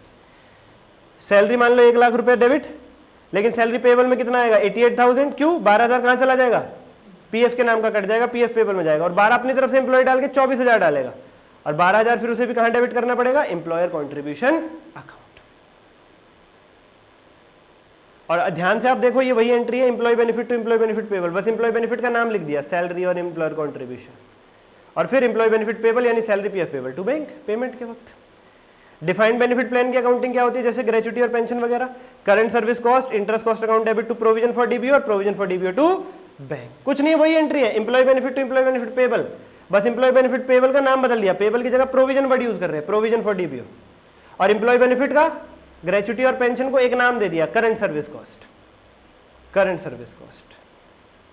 ठीक है, करंट सर्विस कॉस्ट में कितना अमाउंट आएगा, जो टोटल ग्रेच्युटी है उसको नंबर ऑफ ईयर्स में डिवाइड करके जो प्रोपोर्शनेट अमाउंट आएगा उसकी प्रेजेंट वैल्यू। मान लो एम्प्लॉयर ने एम्प्लॉय से कहा 5 साल तक काम कर, उसके बाद 20 लाख की ग्रेच्युटी मिलेगी, तो 20 लाख की टोटल ग्रेच्युटी को 5 साल से डिवाइड कर देंगे, 4 लाख आएगा, और 4 लाख की प्रेजेंट वैल्यू जो भी होगी वो ईयर एंड 1 पे, 2 पे, 3 पे, 4 पे, 5 पे, उतना amount current service cost account में डेबिट करके हर साल प्रोविजन बनाते हुए चलेंगे अकॉर्डिंगली। इंटरेस्ट में क्या आएगा, इंटरेस्ट का पोर्शन, एम्प्लॉय ने 2 साल आपके यहाँ काम कर लिया है, 2 साल की ग्रेच्युटी ड्यू होगी, पर आप उसे पे नहीं करोगे अभी, क्यों, क्योंकि आपने बोला पूरे 5 साल बाद पे करोगे, तो वो दूसरे साल के एंड पे कह रहा है कि भैया 2 साल तक की ग्रेच्युटी तो मेरी दे दो, तो हम एम्प्लॉय से कह रहे हैं भाई 5 साल बाद ही मिलेगी, इकट्ठी मिलेगी, लेकिन विद इंटरेस्ट दे देंगे, तेरा पैसा लेट कर रहे हैं, 2 साल तूने काम कर चुका है पर तुझे पैसा कुछ नहीं मिला, मिलेगा 5 साल बाद ही, तो विद इंटरेस्ट दे देंगे, चिंता मत कर। इवन इंडियन गवर्नमेंट भी यही करती है, आपको इनकम टैक्स भी रिफंड करती है, विद इंटरेस्ट रिफंड करती है, कहते हैं हमने आपकी रिटर्न भरने के 90 दिन बाद रिफंड किया, कोई बात नहीं, विद इंटरेस्ट देंगे आपको, और फिर 2 प्रोविजन में दोनों के डेबिट का टोटल आ जाएगा। डीबीओ की फुल फॉर्म है डिफाइंड बेनिफिट ऑब्लिगेशन। अगर रेट ऑफ इंटरेस्ट वेरी कर गया, हमने प्रोविजनिंग कर दी थी, लेकिन फिर एक्चुअली कह रहा भैया रेट ऑफ इंटरेस्ट थोड़ा अप डाउन हो रहा है, तो उस केस में अगर हमें एक्चुअली के कहने पर प्रोविजन फॉर डीबीओ बढ़ाना पड़ रहा है, तो actual loss account debit to provision for DBO, घटाना पड़ रहा है तो provision for DBO account debit to actual gain account. अब आपको 5 साल बाद एम्प्लॉइज को पेमेंट करनी पड़ेगी ग्रेच्युटी की, तो उसके लिए आपके पास भी तो पैसा होना चाहिए, इसलिए आप भी कुछ पहले से इन्वेस्टमेंट करके तैयारी करके चलते हो, उस इन्वेस्टमेंट अकाउंट को भी हमें बनाना AS 15 सिखाता है। हाँ, इन्वेस्टमेंट अकाउंट लिख देंगे तो ऐसा लगेगा AS 13 की बातें आ गई, इसलिए नाम बदल देते हैं, प्लान एसेट अकाउंट है ये इन्वेस्टमेंट अकाउंट ही, कि भैया पहले से इन्वेस्टमेंट इतने की थी, ओपनिंग बैलेंस इतना था, इतनी इन्वेस्टमेंट और कर दी टू बैंक, इतनी इन्वेस्टमेंट बेच दी क्योंकि इंप्लॉय का पैसा ड्यू हो गया तो उसको पेमेंट करनी थी, और एंड में इतना क्लोजिंग बैलेंस बचा हुआ है। ओपनिंग और क्लोजिंग बैलेंस फेयर वैल्यू पे लिखना होगा आपको, ठीक है, और जितनी भी इन्वेस्टमेंट कर रखी है उस पर जो भी आपकी एक्सपेक्टेड रिटर्न है वो 2 SPL के नाम से लिखोगे कि भी हमें इतना एक्सपेक्ट था, और उससे भी ज्यादा अगर कुछ फायदा हो गया है तो 2 एक्चुरियल गेन के नाम से, और एक्सपेक्टेड रिटर्न से कम फायदा हुआ है तो बाय एक्चुरियल लॉस के नाम से। एक्चुरियल गेन हो या लॉस हो तुरंत SPL में ट्रांसफर कर दो। क्वेश्चन अगर आपसे ये पूछ ले कि भैया एक्चुअल रिटर्न बताओ तो क्या करोगे, जो आपकी उम्मीद थी एक्सपेक्टेड रिटर्न प्लस उसमें जो और ज्यादा फायदा हो गया एक्चुरियल गेन, या फिर जो आपकी उम्मीद थी एक्सपेक्टेड रिटर्न माइनस उसमें जो नुकसान हो गया एक्चुरियल लॉस, तो निकल के आ जाएगी एक्चुअल रिटर्न। कई बार क्या होता है, कंपनी 5 साल पूरा होने के बाद कहती है भाई हम आपकी 5 सर्विस कॉस्ट यानी ग्रेच्युटी की पेमेंट बढ़ा रहे हैं, कंपनी को प्रॉफिट्स हो गए, एम्प्लॉय को खुश करना चाहती है, कुछ भी कारण हो, तो ऐसे केस में हम कंपनी अमाउंट बढ़ा देती है ग्रेच्युटी का, ठीक है सर, उसे क्या कहते हैं, पास्ट सर्विस कॉस्ट। जो ग्रेच्युटी का अमाउंट बढ़ा दिया गया, जो डिफाइंड बेनिफिट ऑब्लिगेशन का अमाउंट बढ़ा दिया गया डीबीपी का, उसे क्या कहते हैं, पास्ट सर्विस कॉस्ट। उसकी entry past service cost account debit to provision for DBO, और तुरंत SPL में ट्रांसफर कर दो, SPL to past service cost. किन एम्प्लॉइज के लिए, जिनका टेन्योर, जिनके 5 साल पूरे हो चुके हैं, जिनके अभी 5 साल पूरे नहीं हुए, कुछ प्रोपोर्शनेट ही पूरा हुआ है, उनके लिए एंट्री तो सेम है, लेकिन जो सेकंड एंट्री है SPL to past service cost, उस एंट्री में प्रोपोर्शनेट अमाउंट ही ट्रांसफर करके चलेंगे। मैं बता देता हूं, मान लो एक कंपनी में 2 एम्प्लॉइज हैं, एक के 5 साल पूरे हो चुके हैं, एक के अभी 3 साल पूरे हुए हैं, और कंपनी ने दोनों की ग्रेच्युटी 2-2 लाख रुपए बढ़ा दी, तो जिसके 5 साल पूरे हो चुके हैं उसके लिए past service cost to provision for DBO 2 lakh, और उसका SPL to past service cost में भी पूरा 2 लाख ट्रांसफर हो जाएगा। लेकिन जो एम्प्लॉय के अभी 3 ही साल पूरे हुए, 2 साल बचे हुए हैं, उसके लिए पहली एंट्री तो सेम होगी, उसकी भी जो 2 लाख से ग्रेच्युटी बढ़ गई है उसके लिए एम्प्लॉयर पहली एंट्री तो सेम ही पास करेगा, past service cost to provision for DBO, लेकिन जो सेकंड एंट्री है उसमें पूरा 2 लाख P&L में नहीं डालेगा, कितना डालेगा, बचे हुए कितने साल है, 2 साल, उनमें प्रोपोर्शनेट कर देगा, 2 लाख डिवाइडेड बाय 2 यानी केवल कितना डालेगा, 1 लाख, और बाकी का 1 लाख बैलेंस शीट में एसेट साइड दिखाएगा अनअमोर्टाइज्ड पास्ट सर्विस कॉस्ट के नाम से। और अगले साल अगले साल बचा हुआ 1 लाख भी डाल देगा और बैलेंस शीट में अनअमोर्टाइज्ड पास्ट सर्विस कॉस्ट 0 हो जाएगी। कर्टेलमेंट एंड सेटलमेंट क्या है? पास्ट सर्विस कॉस्ट का उल्टा। पास्ट सर्विस कॉस्ट में ग्रेच्युटी बढ़ा दी, कर्टेलमेंट सेटलमेंट मतलब घटा रहे हो या मना कर रहे हो कि दे नहीं रहे, अब कंपनी लॉसेस में, तो क्या करोगे? जो प्रोविजन को अभी तक क्रेडिट करते आए तो उसे डेबिट करके खत्म करो। मान लो 20 लाख रुपए आपने अभी तक प्रोविजन में डाले थे, तो 20 लाख रुपए डेबिट कर दो। अगर पूरे के पूरे ग्रेच्युटी की मना कर दी तो पूरा का पूरा गेन है, टू गेन ऑन कर्टेलमेंट में पूरा 20 लाख डाल दो और एसपीएल में ट्रांसफर कर दो। लेकिन मान लीजिए आपने 50-50 किया तो 10 लाख गेन में 10 लाख का पेमेंट कर दो। आप कह रहे हो 20 लाख की ग्रेच्युटी थी, 10 लाख दे रहे, टू बैंक में 10 लाख, बाकी 10 लाख नहीं दे पा रहे लॉस में, वो फायदा हो गया। जो पेमेंट करनी थी नहीं कर पा रहे, वो फायदा हो गया। कंपनी लॉस में इसलिए नहीं दे पा रहे, तो लॉस में होने की वजह से भी फायदा हो गया कंपनी को, टू गेन ऑन कर्टेलमेंट। और ये क्या है? To unamortised past service cost. अगर अभी कुछ समय पहले आपने ग्रेच्युटी बढ़ाई थी और अब मना कर रहे हो, तो बढ़ाते टाइम अनअमोर्टाइज्ड पास्ट सर्विस कॉस्ट पैदा होती है नहीं? अभी थोड़ी देर पहले बताया था उन एम्प्लॉइज के लिए जिनका टेन्योर पूरा नहीं होता। तो अभी थोड़ी देर पहले आपने ग्रेच्युटी बढ़ा दी थी, अनाउंसमेंट की थी, अनअमोर्टाइज्ड पास्ट सर्विस कॉस्ट पैदा की थी, अब आप मना कर रहे हो, तो बढ़ी हुई ग्रेच्युटी के अनाउंसमेंट की क्या वैल्यू है? कुछ भी नहीं, उसे खत्म करो, क्रेडिट करो to unamortised past service cost account. Long term employee benefit का एग्जांपल है, पढ़ लेना, ये पूरी की पूरी सेम अकाउंटिंग होती है इसकी, डीबीपी की तरह, डिफाइंड बेनिफिट प्लान की तरह। या यूं कहूं, क्या कहूं, पोस्ट एम्प्लॉयमेंट बेनिफिट। ठीक है सर। जनरल की नोट्स एस 15 में ईसॉप पर शेयर बेस्ड पेमेंट कवर नहीं होगी। Employ benefit employer direct employ को भी दे सकता है, उसके spouse, children, other dependent, legal heir, insurance company, trust को भी दे सकता है। उसके यहाँ अकाउंटिंग सेम ही रहेगी एम्प्लॉयर के यहाँ। एम्प्लॉय को बेनिफिट किसी एग्रीमेंट के तहत दिए जा रहे हैं तो भी एस 15 में आएंगे, किसी स्टैट्यूट के कहने पर दिए जा रहे हैं तो भी एस 15 के हिसाब से ट्रीट होंगे, और एम्प्लॉयर अपनी खुशी से दे रहा है इनफॉर्म प्रैक्टिस तो भी यहाँ कवर होंगे। एस 15 लेवल 1 एंटरप्राइज पे फुली एप्लीकेबल है और बाकी एंटिटीज पे कुछ रिलैक्सेशन के साथ एप्लीकेबल है, डिपेंडिंग अपॉन उनके पास 50 एम्प्लॉइज हैं उससे ज्यादा। ये हो गया आपकी पूरे एस 15 की क्विक रिवीजन। कोई डाउट हो अभी भी कनेक्ट करना, क्विक रिवीजन है पूरा एस कराने के बाद पेपर के वक्त के लिए। धन्यवाद। चलते हैं अकाउंटिंग स्टैंडर्ड 16 की ओर। सब्सक्राइब जरूर कर दो बच्चा पार्टी। 21,000 होते ही मैराथन भी दे रहा हूँ सारी एडजस्टमेंट्स का, और 7 क्वेश्चंस में 70 नंबर। फटाफट करो, कमेंट करो अब की बार इंटर पार, लाइक जरूर कर देना यार प्लीज। ये 3 काम कर दो, मैं 29 से एस करा रहा हूँ आपको सारे। एस 16 का नाम है बोरोविंग कॉस्ट। ठीक है सर, मैं बता देता हूँ इसका क्रक्स क्या है। अकाउंटिंग स्टैंडर्ड 16 का क्रक्स बता देता हूँ। Borrowing costs related to acquisition या construction या production of a qualifying asset should be capitalized। मतलब क्वालिफाइंग एसेट को खरीदने या बनाने के लिए लिए गए लोन पर जो ब्याज आप पे करोगे वो ब्याज P&L में नहीं जाएगा, वो एसेट क्वालिफाइंग एसेट की ही कॉस्ट में कैपिटलाइज होगा, उसकी कॉस्ट में ही जुड़ेगा। ठीक है सर, ठीक है। अच्छा जी, इंटरेस्ट निकालते कैसे हैं? स्पेसिफिक लोन पे स्पेसिफिक रेट और जनरल लोन पे weighted average rate. Qualifying asset होता क्या है? जिसमें 12 महीने उससे ज्यादा का समय लगता है रेडी टू यूज या रेडी फॉर सेल होने के लिए। करंट एसेट भी इसमें आएंगे, अगर उसमें 12 महीने उससे ज्यादा का समय लग रहा है तो करंट एसेट भी क्वालिफाइंग एसेट हो सकता है, कोई ऐसी दिक्कत नहीं है। अच्छा जी, अगली बात, आपने कोई क्वालिफाइंग एसेट बनाना शुरू किया, कब तक उस क्वालिफाइंग एसेट को बनाने के लिए लिए गए लोन पर जो ब्याज है, मैंने कहा वो कॉस्ट में जुड़ेगा, लेकिन कब तक? जब तक वो सब्सटेंशियली रेडी टू यूज ना हो जाए तब तक। ठीक है सर। अब मान लीजिए आप कोई क्वालिफाइंग एसेट बना रहे थे, वो बनाते बनाते काम रुक गया है, और काम रुकने का जो कारण है वो अवॉइडेबल था, अवॉइड किया जा सकता था, तो जितने पीरियड का काम रुका रहा उतने पीरियड का इंटरेस्ट कैपिटलाइज नहीं होगा, वो फिर P&L में ही जाएगा। लेकिन अगर काम रुकने का कारण अनअवॉइडेबल है, आपके हाथ में ही नहीं था, पार्ट ऑफ प्रोसेस है, तो फिर उतने पीरियड का इंटरेस्ट भी, जितने पीरियड काम रुका रहा उतने पीरियड का इंटरेस्ट भी कैपिटलाइज ही होगा प्यारे बच्चों, P&L में नहीं जाएगा। और प्यारे बच्चों, मान लीजिए आपने लोन लिया क्वालिफाइंग एसेट बनाने के लिए, अब कंस्ट्रक्शन जो है वो 2 महीने बाद शुरू होगी, बाद में आपको पता चला, तो 2 महीने के लिए वो पैसा आपने कहीं इन्वेस्ट कर दिया, कुछ टाइम के लिए 2 महीने के लिए पैसा आपने कहीं इन्वेस्ट कर दिया, वहां से थोड़ा इंटरेस्ट आ गया, तो नेट अमाउंट ही कैपिटलाइज करके चलोगे। लोन पे जो पे करने वाले हो माइनस टेम्परेली इन्वेस्ट करके जो रिसीव कर लिया, जो नेट अमाउंट होगा उतना ही कैपिटलाइज करके चलोगे। और क्वालिफाइंग एसेट अगर ऐसा है जो पार्ट्स में कंप्लीट हो रहा है, तो जितना part substantially ready to use हो गया है उतने पार्ट का सब्सटेंशियली रेडी टू यूज होते ही कैपिटलाइजेशन रोक देना, बाकी वाले का ही चालू रखना। कैपिटलाइजेशन रोक देने का मतलब P&L में ट्रांसफर करना शुरू कर देना। अकाउंटिंग स्टैंडर्ड 17 नाम है सेगमेंट रिपोर्टिंग। बिजनेस के अलग अलग सेगमेंट्स की रिपोर्टिंग अलग अलग होगी, अगर वो इनमें से किसी भी एक टेस्ट में फंस जाते हैं। 3 टेस्ट हैं बच्चा पार्टी। अगर बिजनेस का कोई भी सेगमेंट इन 3 में से किसी एक भी टेस्ट में फंस जाता है तो फिर उसकी सेगमेंट की अलग रिपोर्टिंग, सेगमेंट वाइज रिपोर्टिंग करके चलेंगे। रिपोर्टिंग से मतलब वही अकाउंटिंग, ऑडिटिंग और वो सब वगैरह। ठीक है सर, क्या है वो 3 शर्तें? पहली शर्त, अगर किसी भी सेगमेंट का जो रेवेन्यू है वो total revenue of all segments के 10% के बराबर या उससे ज्यादा है तो वो बन जाएगा रिपोर्टेबल। या फिर किसी भी सेगमेंट के एसेट्स की value total value of all assets of all segments के 10% के बराबर या उससे ज्यादा है तो वो बन जाएगा रिपोर्टेबल। या फिर तीसरा टेस्ट, जो जैसे मान लो 5 सेगमेंट है A B C D E, अब इनमें A B C D profit में है और A B C प्रॉफिट में है, D और E लॉस में है। तो क्या करोगे?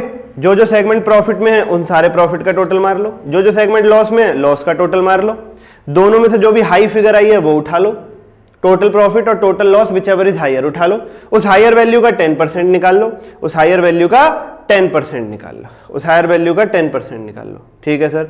अब किसी भी सेगमेंट का भले ही प्रॉफिट हो भले ही लॉस हो, अगर वो 10% के बराबर या उससे ज्यादा है, वो जो वैल्यू अभी हमने निकाली थी, तो वो बन जाएगा reportable.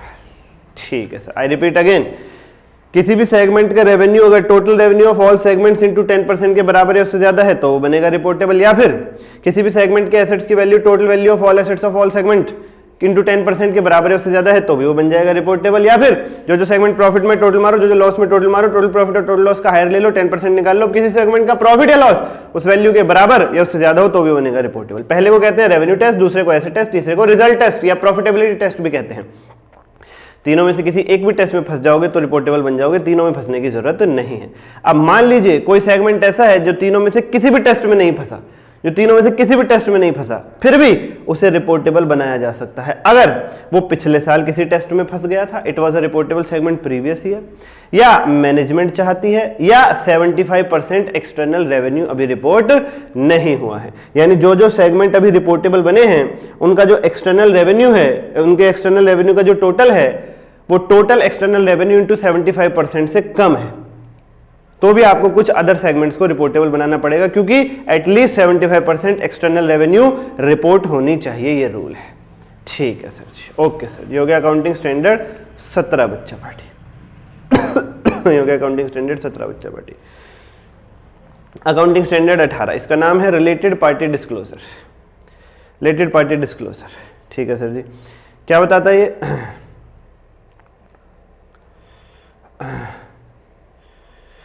Accounting standard 18 related party disclosure ये कहता है कि आपने जो रिलेटेड पार्टीज के साथ ट्रांजैक्शन की हैं, आपकी कंपनी ने जो रिलेटेड पार्टीज के साथ ट्रांजैक्शन की हैं, उन ट्रांजैक्शंस को सेपरेटली डिस्क्लोज करना होता है नोट्स टू अकाउंट्स में। बताना होता है कि भाई ये ट्रांजैक्शन हमने रिलेटेड पार्टी के साथ की है, ताकि इन्वेस्टर्स की उस पर नजर रहे और कहीं आपने गड़बड़बाजी घोटालाबाजी तो नहीं किया, उसको इन्वेस्टर्स पकड़ सकें।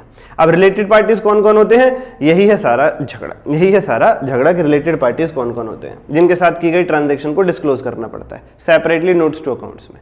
ठीक है, एक भी दिन के लिए अगर कोई आपकी रिलेटेड पार्टी बन गया तो उसके साथ की गई ट्रांजैक्शन आपको सेपरेटली डिस्क्लोज करनी पड़ेंगी नोट्स टू अकाउंट्स में, लेकिन कौन से पीरियड की? जिस दौरान रिलेटेड पार्टी रिलेशनशिप मौजूद था, केवल उस एक दिन की। यानी कौन रिलेटेड पार्टी बनेगा या नहीं, इसके लिए पूरे साल में भले ही एक भी दिन रिलेटेड पार्टी रिलेशनशिप आ गया तो रिलेटेड पार्टी की लिस्ट में तो नाम आएगा ही आएगा। नोट्स टू अकाउंट्स में 2 चीजें डिस्क्लोज करनी होती है, रिलेटेड पार्टी का नाम और उसके साथ की गई ट्रांजैक्शन। अब पूरे साल में अगर एक भी दिन के लिए रिलेटेड पार्टी रिलेशनशिप आया, जो अभी मैं बताने जा रहा हूं रिलेटेड पार्टी रिलेशनशिप कैसे आता है, तो रिलेटेड पार्टी लिस्ट में तो नाम आएगा ही आएगा। और उसके साथ ट्रांजैक्शन कौन सी डिस्क्लोज करनी होती है? जो उस पीरियड की थी जिस पीरियड में रिलेटेड पार्टी रिलेशनशिप मौजूद था। मान लो साल में 5 दिन के लिए रिलेटेड पार्टी रिलेशनशिप आया तो नाम तो आएगा ही आएगा रिलेटेड पार्टीज की लिस्ट में। ट्रांजैक्शन पूरे साल की नहीं आएंगी उनके साथ जो की गई है, केवल उन 5 दिनों में उनके साथ जो ट्रांजैक्शन की गई है वही सेपरेटली डिस्क्लोज करनी होंगी नोट्स टू अकाउंट्स में। Okay sir, okay sir. प्यारे बच्चों, अगर आपकी कंपनी के ऊपर किसी का कंट्रोल है तो वो और सामने वाली कंपनी और आपकी कंपनी दोनों बन जाएंगे रिलेटेड पार्टी। फॉर एग्जांपल, एक कंपनी है ए और एक कंपनी है बी, ए का बी के ऊपर कंट्रोल है तो ए और बी दोनों बनेंगे रिलेटेड पार्टीज, दोनों, बोथ वेज। ए की फाइनेंशियल स्टेटमेंट में रिलेटेड पार्टीज की लिस्ट में बी का नाम आएगा और बी के फाइनेंशियल स्टेटमेंट में रिलेटेड पार्टी की लिस्ट में ए का नाम आएगा बच्चा पार्टी। और रिलेटेड पार्टी रिलेशनशिप पीरियड के दौरान जो उन्होंने ट्रांजैक्शंस की थी वो अपनी अपनी फाइनेंशियल स्टेटमेंट में सेपरेटली डिस्क्लोज करेंगे नोट्स टू अकाउंट्स में। सर कंट्रोल कब आता है? अगर आपके पास सामने वाली कंपनी के 51% या उससे ज्यादा शेयर्स हो तो, या फिर बच्चा पार्टी आपके पास सामने वाली कंपनी के 20% से लेकर 50% तक शेयर्स हैं, प्लस उसकी फाइनेंशियल ऑपरेटिंग पॉलिसीज को डायरेक्ट करने की पावर हो, तो भी आपका सामने वाली कंपनी पर कंट्रोल कहलाएगा। या फिर आपके पास सामने वाली कंपनी के बोर्ड ऑफ डायरेक्टर्स को अपॉइंट या रिमूव करने की ताकत हो, तो भी प्यारे बच्चों आपका सामने वाली कंपनी के ऊपर कंट्रोल कहा जाएगा, और कंट्रोल के बेस पर रिलेटेड पार्टी रिलेशनशिप आ जाता है। ठीक है सर जी। उसके बाद अगर ए के पास बी के 25% शेयर है तो क्या कंट्रोल आएगा? नहीं, क्योंकि सर आपने बताया 51% या उससे ज्यादा होने चाहिए। चलो 20 से 50 तक भी हो तो पावर तो होनी चाहिए फाइनेंशियल ऑपरेटिंग पॉलिसीज को डायरेक्ट करने की, वो भी नहीं यहाँ पे, ना बोर्ड ऑफ डायरेक्टर्स को अपॉइंट रिमूव करने की पावर है, तो कंट्रोल नहीं आया। लेकिन क्या आया? Significant influence. यानी अगर खाली ये वाला केस है 20% से लेकर 50% तक शेयर्स हैं आपके पास सामने वाली कंपनी के, और कोई पावर नहीं है कैसी भी, तो सिग्निफिकेंट इन्फ्लुएंस कहलाएगा। रिलेटेड पार्टी तब भी बन जाओगे, इसे सिग्निफिकेंट इन्फ्लुएंस कहते हैं, सब्सटेंशियल इंटरेस्ट कहते हैं। रिलेटेड पार्टी तब भी बन जाओगे। नेक्स्ट केस ए और बी और सी, ए का सी पे कंट्रोल है, बी का सी पे कंट्रोल है। एक मिनट, ए का सी पे कंट्रोल है और ए का बी पे भी कंट्रोल है। क्या ए और सी रिलेटेड पार्टी है? हाँ, कंट्रोल के बेस पर। क्या ए और बी रिलेटेड पार्टी है? हाँ, कंट्रोल के बेस पर। क्या बी और सी भी रिलेटेड पार्टी बनेंगे? हाँ, डायरेक्ट कॉमन कंट्रोल के बेस पर। अगर कोई भी दो लोग कोई भी दो कंपनियां किसी एक सिंगल कंपनी से कंट्रोल होती हैं, जैसे यहां पर बी और सी दोनों ए से कंट्रोल हो रही हैं, तो ए और बी तो रिलेटेड पार्टी है ही है, बी और सी भी आपस में रिलेटेड पार्टी बन जाएंगी। ठीक है सर। और जो ट्रांजैक्शन उन्होंने आपस में की होंगी रिलेटेड पार्टी रिलेशनशिप पीरियड के दौरान, वो उन्हें डिस्क्लोज करनी होंगी सेपरेटली नोट्स टू अकाउंट्स में। जॉइंट वेंचर का केस, ए और बी ने मिलकर बना लिया जॉइंट वेंचर सी। ए और सी रिलेटेड पार्टीज? हाँ। बी और सी रिलेटेड पार्टीज? हाँ।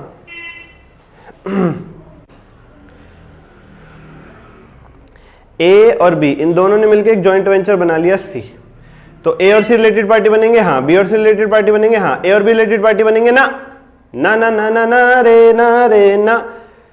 जॉइंट वेंचर में जो को वेंचरर्स हैं, को वेंचरर और जॉइंट वेंचर, ए और सी, बी और सी, ए और सी रिलेटेड पार्टी बनेंगे, बी और सी रिलेटेड पार्टी बनेंगे, लेकिन को वेंचरर्स आपस में, ए और बी आपस में रिलेटेड पार्टी नहीं बनेंगे। और प्यारे बच्चों कुछ एडवांस्ड केसेस, कोई व्यक्ति है, लेट सपोज राधे, उसका किसी कंपनी के ऊपर भले ही कंट्रोल हो, भले ही सिग्निफिकेंट इन्फ्लुएंस हो, या वो उस कंपनी में केएमपी हो, company secretary, chief executive officer, MD, ये सब वगैरह। अच्छा, केएमपी की मैनेजमेंट पर्सन हो, ठीक है सर, तो उस कंपनी के लिए वो इंडिविजुअल यानी वो राधे और उसके रिलेटिव्स, रिश्तेदार बनेंगे रिलेटेड पार्टीज, और उस कंपनी ने राधे और उसके रिश्तेदारों के साथ जो भी ट्रांजैक्शन की होंगे सेपरेटली डिस्क्लोज करनी पड़ेंगे नोट्स टू अकाउंट्स में। रिश्तेदार कौन कौन होते हैं? माता पिता, भाई बहन, बेटा बेटी और स्पाउस यानी जीवन साथी, सगे वाले, इन लॉज नहीं। माता पिता, भाई बहन, बेटा बेटी और जीवन साथी, सगे वाले, इन लॉज नहीं। अगला केस, एक व्यक्ति है राधे,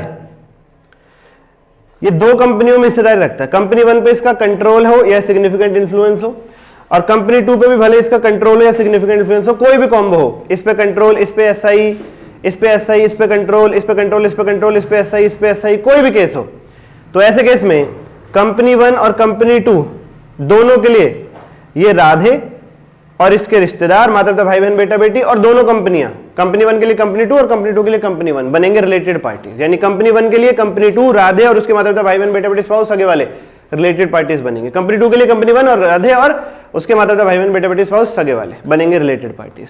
अगला केस, राधे का कंपनी 1 पे कंट्रोल हो या सिग्निफिकेंट इन्फ्लुएंस है और कंपनी 2 में वो केएमपी है, तो कंपनी 2 के लिए राधे, उसके रिश्तेदार और कंपनी 1 बनेंगे रिलेटेड पार्टी। कंपनी 1 के लिए केवल राधे और उसके रिश्तेदार रिलेटेड पार्टी बनेंगे, कंपनी 1 के लिए कंपनी 2 रिलेटेड पार्टी नहीं बनेगी। अगर सामने वाली कंपनी में कोई केएमपी है तो वो उस बेस पे आपके लिए रिलेटेड पार्टी नहीं बन जाती। कंपनी 1 की सामने वाली कंपनी 2 में राधे केएमपी है, उस बेस पे कंपनी 2 रिलेटेड पार्टी नहीं बन जाएगी। और अगला केस, राधे कंपनी 1 में भी केएमपी है, कंपनी 2 में भी केएमपी है, तो कंपनी 1 के लिए राधे और उसके रिश्तेदार रिलेटेड पार्टी बनेंगे, हाँ। कंपनी 2 के लिए राधे और उसके रिश्तेदार, ये तो बनेंगे रिलेटेड पार्टी, ये तो बनेंगे ही रिलेटेड पार्टी। कंपनी 1 के लिए कंपनी 2 नहीं, क्यों? सामने वाली कंपनी में केएमपी है। कंपनी 2 के लिए कंपनी 1 नहीं, क्योंकि सामने वाली कंपनी में भी वो केएमपी है। ठीक है सर, ये अकाउंटिंग स्टैंडर्ड 18 बच्चा पार्टी।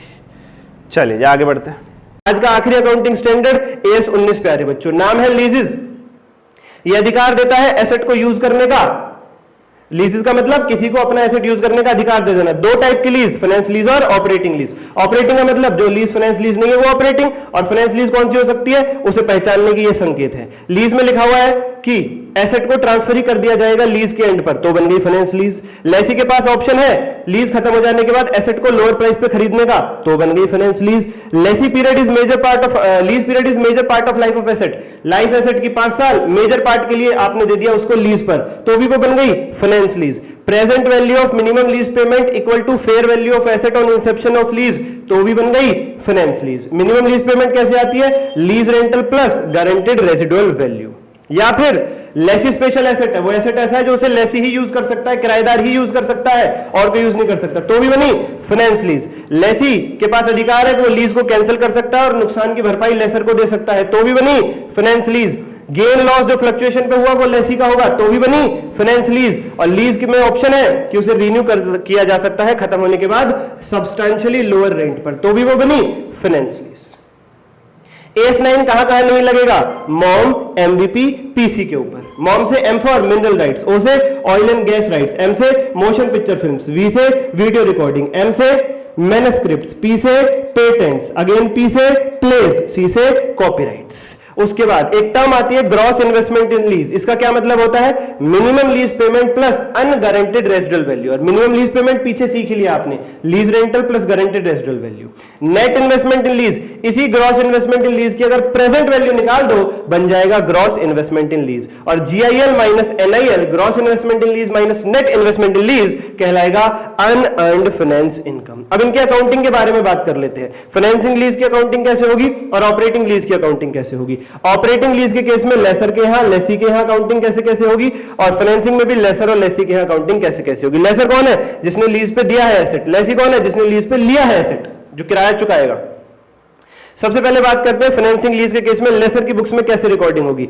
एसेट रिकॉर्ड करेगा जो लीज उसे प्राप्त होने वाली है, लीज रिसीवेबल, जो लीज मिलेगी उसे लेसी से, और जो भी फाइनेंस इनकम हमने सीखी उसे इनकम के तौर पर रिकॉर्ड करेगा। फाइनेंस लीज के केस में लेसी क्या करेगा, एसेट को रिकॉर्ड करेगा अपनी बुक्स में जो उसने लीज पे लिया है, किस वैल्यू पर, एट MLP की प्रेजेंट वैल्यू या फेयर वैल्यू जो इंसेप्शन यानी लीज के स्टार्ट पर है, विच एवर इज लोअर। एक लायबिलिटी रिकॉर्ड करेगा लीज पेबल के नाम से, क्योंकि उसे लीज चुकानी पड़ेगी, किराया चुकाना पड़ेगा, और उस एसेट के डेप्रिसिएशन और फाइनेंस इनकम को एक्सपेंस के तौर पर रिकॉर्ड करेगा, फाइनेंस एक्सपेंस को। सर ये फाइनेंस एक्सपेंस कौन सा है, लेजी धीरे धीरे पेमेंट करता है ना किराए की, तो उसमें इंटरेस्ट का कंपोनेंट भी जुड़ जाता है, इन्फ्लेशन का कंपोनेंट भी जुड़ जाता है, उसे कहते हैं फाइनेंस एक्सपेंस।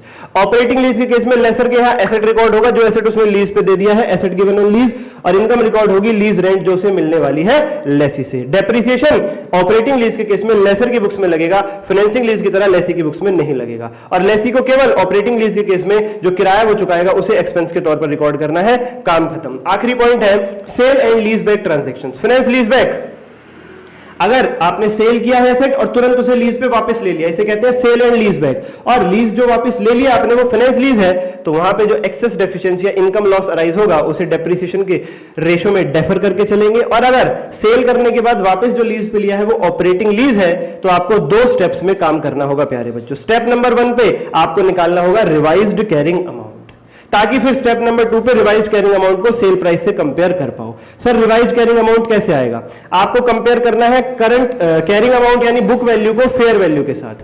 अगर कैरिंग अमाउंट कम है, फेयर वैल्यू ज्यादा है, तो वही कैरिंग अमाउंट ही रिवाइज्ड कैरिंग अमाउंट बन जाएगा।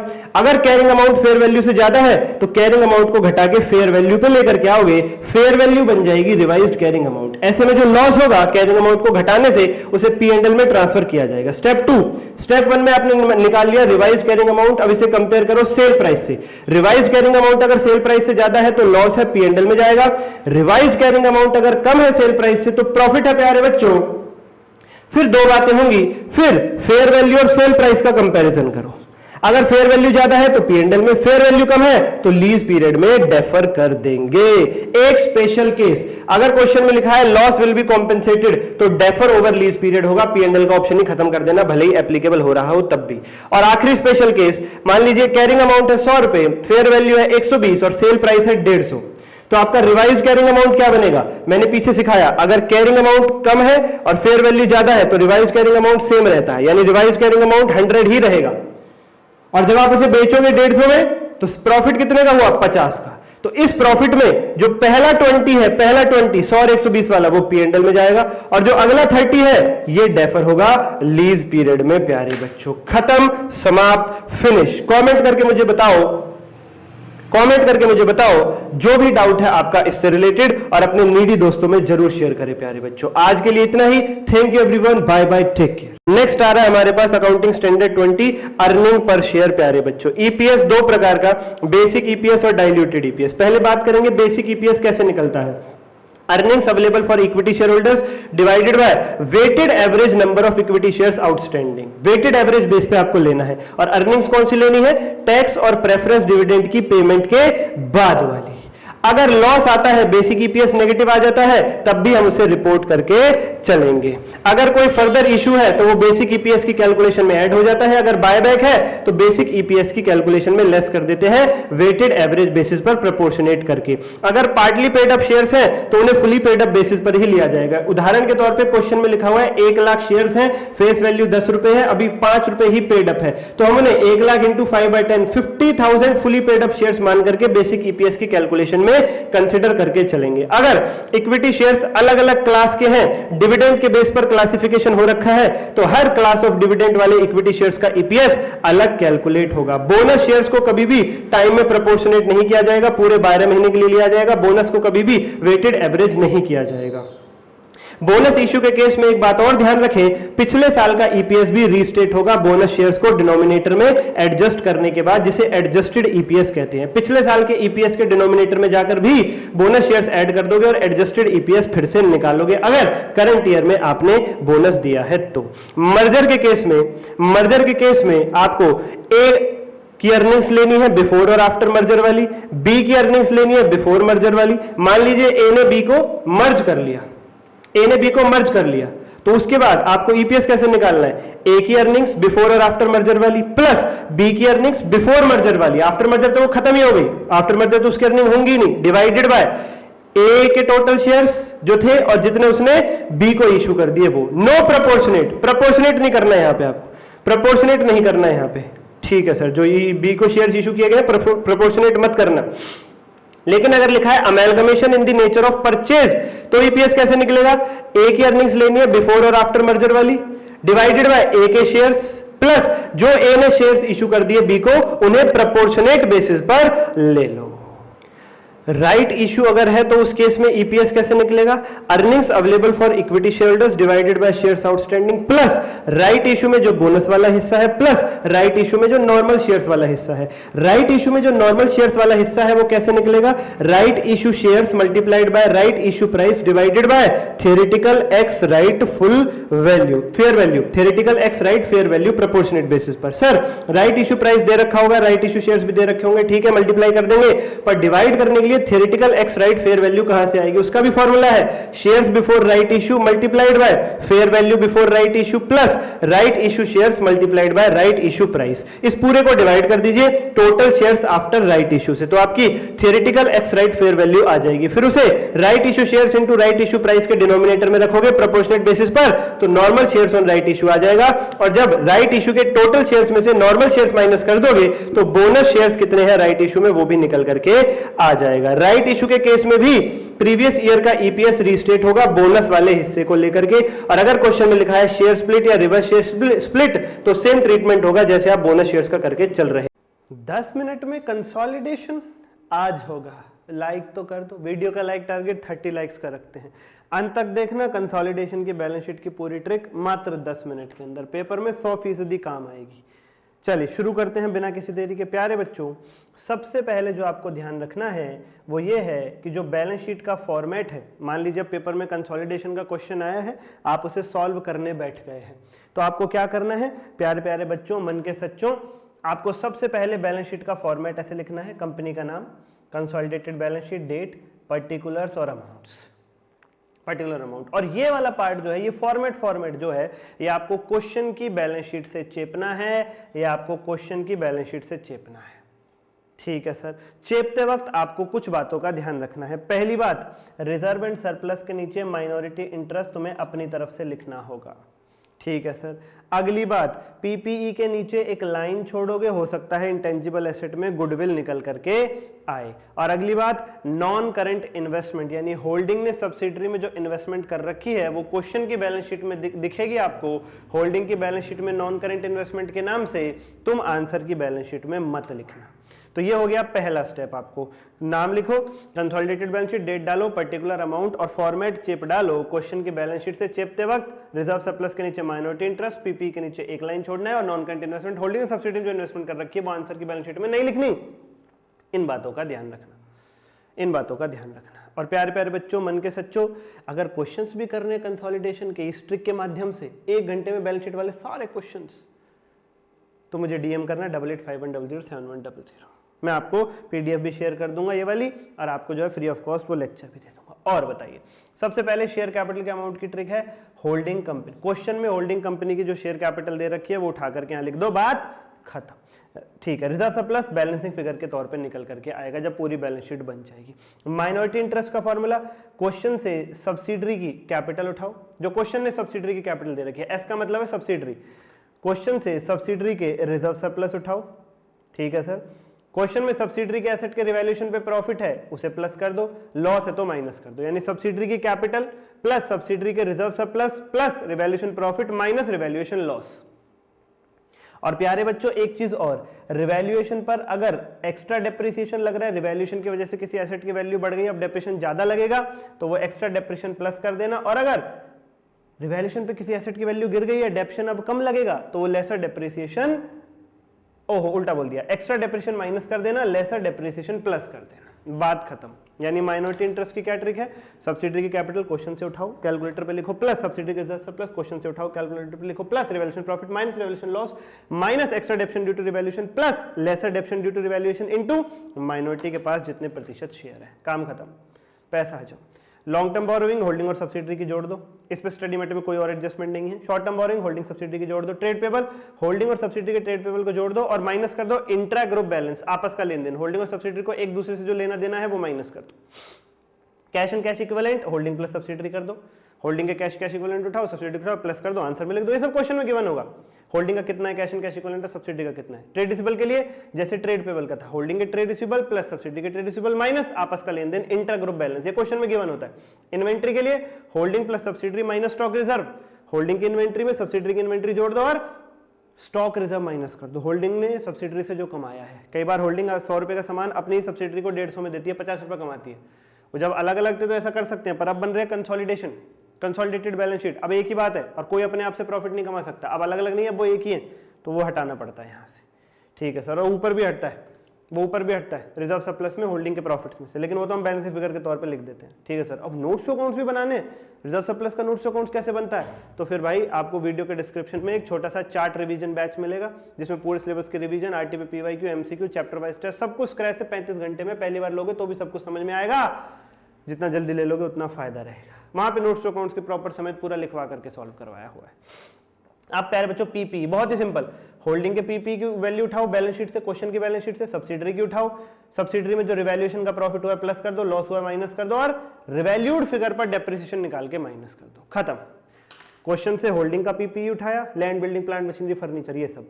क्वेश्चन से सब्सिडरी का उठाया, प्लस कर दिया, रिवैल्यूएशन प्रॉफिट प्लस कर दिया, लॉस है तो रिवैल्यूएशन पे माइनस कर दिया, और क्या माइनस किया, नई रिवैल्यूड ताजा फिगर पर डेप्रिसिएशन, जो आए वो यहां लिख देना, जो आए वो यहां लिख देना। और याद रखना, सब्सिडरी के पीपी की जो वैल्यू लोगे वो बिफोर रिवैल्यूएशन लेना। क्यों, अरे रिवैल्यूएशन का प्रॉफिट लॉस मैं अलग से एडजस्ट करवा रहा हूं, रिवैल्यूएशन का प्रॉफिट ऐड करा रहा हूं, लॉस माइनस करा रहा हूं, तो वैल्यू कौन सी लोगे, बिफोर रिवैल्यूएशन वाली। पहले ही एडजस्टेड वैल्यू ले लोगे तो फिर प्लस माइनस 2 बार हो जाएगा, फिर ये गलती करते हैं बच्चे मेरी ट्रिक बुक में, ये मैंने बता दिया। और आखिरी प्यारे बच्चों, ये हमें कॉस्ट ऑफ इन्वेस्टमेंट और इंट्रिंसिक वैल्यू को कंपेयर करना होता है। अगर मेरी कॉस्ट ऑफ इन्वेस्टमेंट ज्यादा निकल करके आती है तो जो कॉस्ट, जैसे कॉस्ट ऑफ इन्वेस्टमेंट 10 लाख है, इंट्रिंसिक वैल्यू 8 लाख है, मतलब 8 लाख के बदले 10 लाख पे कर रहे हो, 2 लाख एक्स्ट्रा है वो गुडविल के नाम से आ जाएगा यहाँ पे। और अगर उल्टा केस है, कॉस्ट ऑफ इन्वेस्टमेंट कम है, लेट सपोज 5 लाख और इंट्रिंसिक वैल्यू ज्यादा है 6 लाख, तो जो 1 लाख है वो कैपिटल रिजर्व कहलाएगा, वो रिजर्व सरप्लस में चला जाएगा, वो वही रिजर्व सरप्लस में चला जाएगा जिसे हम बैलेंस फिगर के तौर पर निकालते हैं।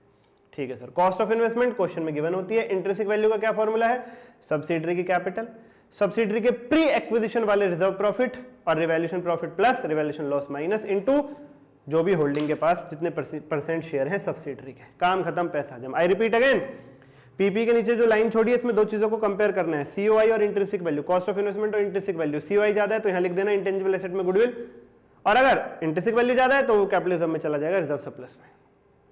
ठीक है सर। अब सीओआई क्वेश्चन में गिवन होती है, इंट्रिंसिक वैल्यू का फॉर्मूला सब्सिडरी कैपिटल क्वेश्चन से उठाओ plus pre acquisition reserve profit subsidiary के plus revaluation profit minus revaluation loss, जो भी आए मल्टीप्लाई कर दो होल्डिंग के पास सब्सिडरी के जितने परसेंट शेयर है, खेल खत्म, पैसा हजम। Sir pre acquisition reserve profit का मतलब होल्डिंग द्वारा सब्सिडरी के शेयर खरीदे जाने वाले दिन सब्सिडरी के पास पहले से ही जो रिजर्व प्रॉफिट मौजूद थे वो। लाइक करो, सब्सक्राइब करो, डिस्क्रिप्शन में जाओ, बैच लो, कॉमेंट करो, अब की बार इंटर पार सब्सक्राइब करो, 21,000 पे पहुंचाओ, एमसीक्यू फ्री में पाओ। 3 फ्री सीरीज चल रही हैं, एक चैप्टर एक क्वेश्चन के अंदर, हर एक को चैप्टर की रिवीजन 10 मिनट में, और हर एक चैप्टर की टॉप एडजस्टमेंट। 3 फ्री सीरीज चल रही है। सब्सक्राइब करो, बेल आइकन दबाओ। आज के लिए इतना ही, धन्यवाद। AS 22 accounting for taxes on income, income tax की अकाउंटिंग सिखाता है, फॉरेन टैक्सेस भी एप्लीकेबल होते हैं। इनडायरेक्ट टैक्स और डिविडेंड डिस्ट्रीब्यूशन टैक्स पे AS 22 एप्लीकेबल नहीं होता है। सिंपली आपको ध्यान रखना है, अगर इनकम टैक्स के हिसाब से प्रॉफिट ज्यादा बन रहा है एज कंपेयर टू अकाउंट्स के हिसाब से जो प्रॉफिट है, दो P&L बनते हैं, एक तो जो हमारा आप 11-12 से सीखते आ रहे हैं वो, और एक इनकम टैक्स वाले अपना P&L अलग बनाते हैं, वो अपने कुछ डिडक्शंस अलाउ करते हैं, कुछ डिसअलाउ करते हैं, तो हमारे वाले अकाउंट्स वाले P&L में थोड़ी बहुत चेंजेस कर देते हैं वो। तो इनकम टैक्स के प्रॉफिट अगर ज्यादा आ रहा है, इनकम टैक्स का प्रॉफिट ज्यादा आ रहा है, तो क्या होगा, करंट टैक्स भी ज्यादा आएगा टैक्स एक्सपेंस से। करंट टैक्स यानी इनकम टैक्स वाले प्रॉफिट पे जो टैक्स लग रहा है, टैक्स एक्सपेंस यानी अकाउंट्स वाले प्रॉफिट पे जो टैक्स लग रहा है। और ऐसे केस में बच्चों DTA डेफर्ड टैक्स एसेट पैदा होता है, जिसकी एंट्री होती है deferred tax asset account debit to P&L account. और याद रखना, DTA को रिकॉर्ड करने से पहले चीज चेक कर लेना, रीजनेबल सर्टेनिटी होनी चाहिए और उसका एविडेंस भी होना चाहिए। ठीक है sir ji. Next case, income tax profit कम है, अकाउंट्स प्रॉफिट ज्यादा है, यानी करंट टैक्स कम आएगा इनकम टैक्स के हिसाब से और टैक्स एक्सपेंस ज्यादा आएगा अकाउंट्स वाले के हिसाब से, तो DTL क्रिएट होगी, डेफर्ड टैक्स लायबिलिटी, जिसकी एंट्री है P&L account debit to deferred tax liability. Timing difference की वजह से DTA DTL आते हैं, परमानेंट डिफरेंस की वजह से ना DTA आता है ना DTL। और डेफर्ड टैक्स एसेट को बैलेंस शीट में नॉन करंट एसेट की हेडिंग में दिखाते हैं, डेफर्ड टैक्स लायबिलिटी को नॉन करंट लायबिलिटी में। DTA और DTL को कभी भी प्रेजेंट वैल्यू पे डिस्काउंट करके नहीं लाया जाता, और ये डिस्क्लोजर रिक्वायरमेंट AS 22 के हिसाब से इन्हें रीड कर लेना। DTA और DTL को आपस में सेट ऑफ भी किया जा सकता है अगर वो सेम टैक्स लॉ से रिलेटेड है। और आखिरी पॉइंट, टैक्स हॉलिडे, अगर डेफर्ड टैक्स एसेट या डेफर्ड टैक्स लायबिलिटी अराइज भी हुई है और रिवर्स भी हो गई है TH पीरियड यानी टैक्स हॉलिडे पीरियड के दौरान, तो कोई रिकॉग्निशन नहीं करना, इग्नोर। पर अगर डेफर्ड टैक्स एसेट और डेफर्ड टैक्स लायबिलिटी अराइज हुई है टैक्स हॉलिडे पीरियड में और रिवर्स हुई है उसके बाद, तो डेफर्ड टैक्स एसेट और डेफर्ड टैक्स लायबिलिटी को उस पीरियड में रिकॉर्ड करेंगे जिस पीरियड में टाइमिंग डिफरेंस अराइज हुआ था। टाइमिंग डिफरेंस अराइजिंग फर्स्ट और रिवर्स फर्स्ट, जो पहले अराइज हुआ है वो पहले रिवर्स होगा। काम खत्म।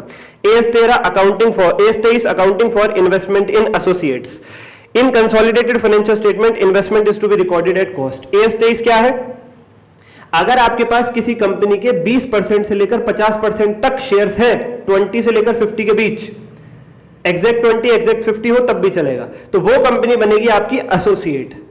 और जब उस कंपनी के डाटा को अपनी कंपनी के साथ कंसोलिडेट करोगे आप, तब लगेगा AS 23। और AS 23 कहता है कि कंसोलिडेशन करते वक्त कंसोलिडेटेड फाइनेंशियल स्टेटमेंट्स में आप कॉस्ट प्राइस पे दिखा करके चलोगे इस इन्वेस्टमेंट को, सामने वाली कंपनी के जो शेयर्स ये आपने खरीदे हैं ये आपकी इन्वेस्टमेंट है, इसे आप कॉस्ट प्राइस पे दिखाओगे बैलेंस शीट में।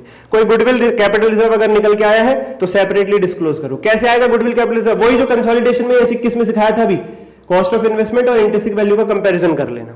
अगर कोई डिविडेंड आया है एसोसिएट कंपनी से तो current assets carrying amount of investment से माइनस कर देंगे। कैरिंग अमाउंट ऑफ इन्वेस्टमेंट को बढ़ा देंगे किस अमाउंट से, जो एसोसिएट के प्रॉफिट में आपको हिस्सा मिल रहा है, जो एसोसिएट के प्रॉफिट में आपको हिस्सा मिल रहा है। आपकी इन्वेस्टमेंट इतनी थी, सामने वाली कंपनी प्रॉफिट मिल गया, इन्वेस्टमेंट को बढ़ा दो। Any subsequent change in share in net asset is adjusted in cost of investment and goodwill capital reserve. ये तो समझ आ गया पढ़ते ही। Consolidated P&L shows investor share in the result of operations of invest। ये theory point है, इसका कुछ नहीं करना। और इक्विटी मेथड ये आपका होमवर्क है, आप इसे फटाफट से रीड कर लेना। एक बार मैं करवाई देता हूं, छोड़ो।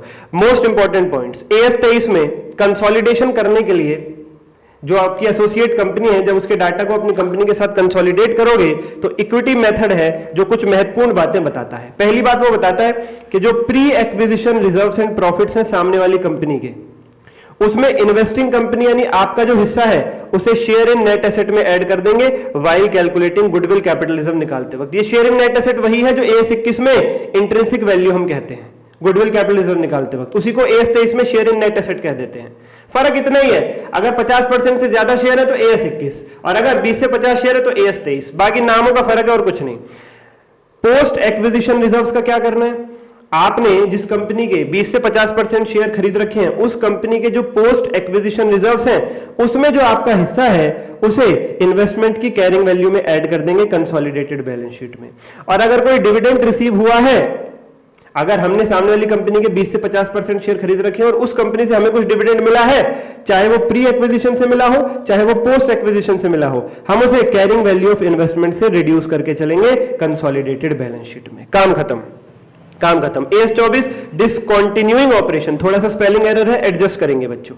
डिसकंटिन्यूइंग ऑपरेशन का क्या मतलब होता है, बिजनेस की एक सेपरेट मेजर लाइन जिसकी फाइनेंशियल रिपोर्टिंग यानी अकाउंटिंग अलग से हो सके, प्लस उसे बेचने का प्लान बनाया जा चुका है, या तो एक साथ एंटायरली या धीरे धीरे बेचने का प्लान बनाया जा चुका है, या बिजनेस को अबेंडन बंद करने का प्लान बनाया है, बेचने का प्लान नहीं बनाया है। ठीक है जी, तीनों में से कोई भी तीनों शर्तें पूरी होंगी जब फर्स्ट, सेकंड और थर्ड तीनों, तो ये बन जाएगा डिसकंटिन्यूइंग ऑपरेशन।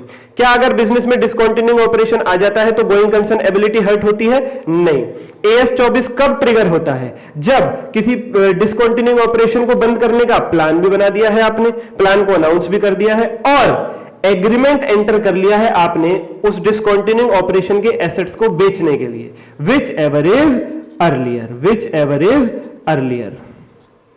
डिस्क्लोजर रिक्वायरमेंट्स क्या क्या है AS 24 के हिसाब से, ये आप रीड कर लेना, ये आपका होमवर्क है।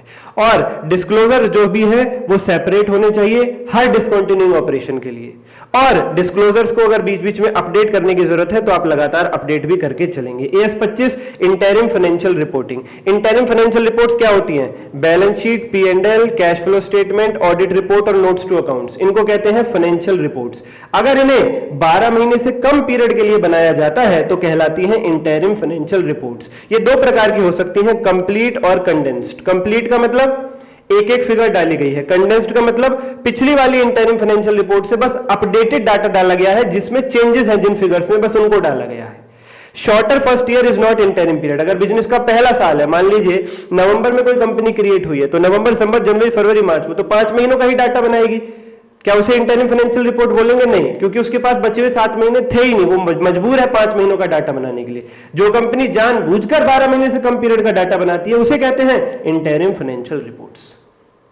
ये कोई मैंडेटरी अकाउंटिंग स्टैंडर्ड नहीं है कि आपको फॉलो करना ही करना है, बट अगर इंटरिम फाइनेंशियल रिपोर्ट्स आप बना रहे हो तो फिर RMPD, रिकॉग्निशन, मेजरमेंट, प्रिंसिपल और डिस्क्लोजर वही लगेंगे जो AS 25 में लिखे हुए हैं। AS 25 कहता है आना तुम्हारी मर्जी से, और एक बार आ गए तो फिर चलेगी मेरी।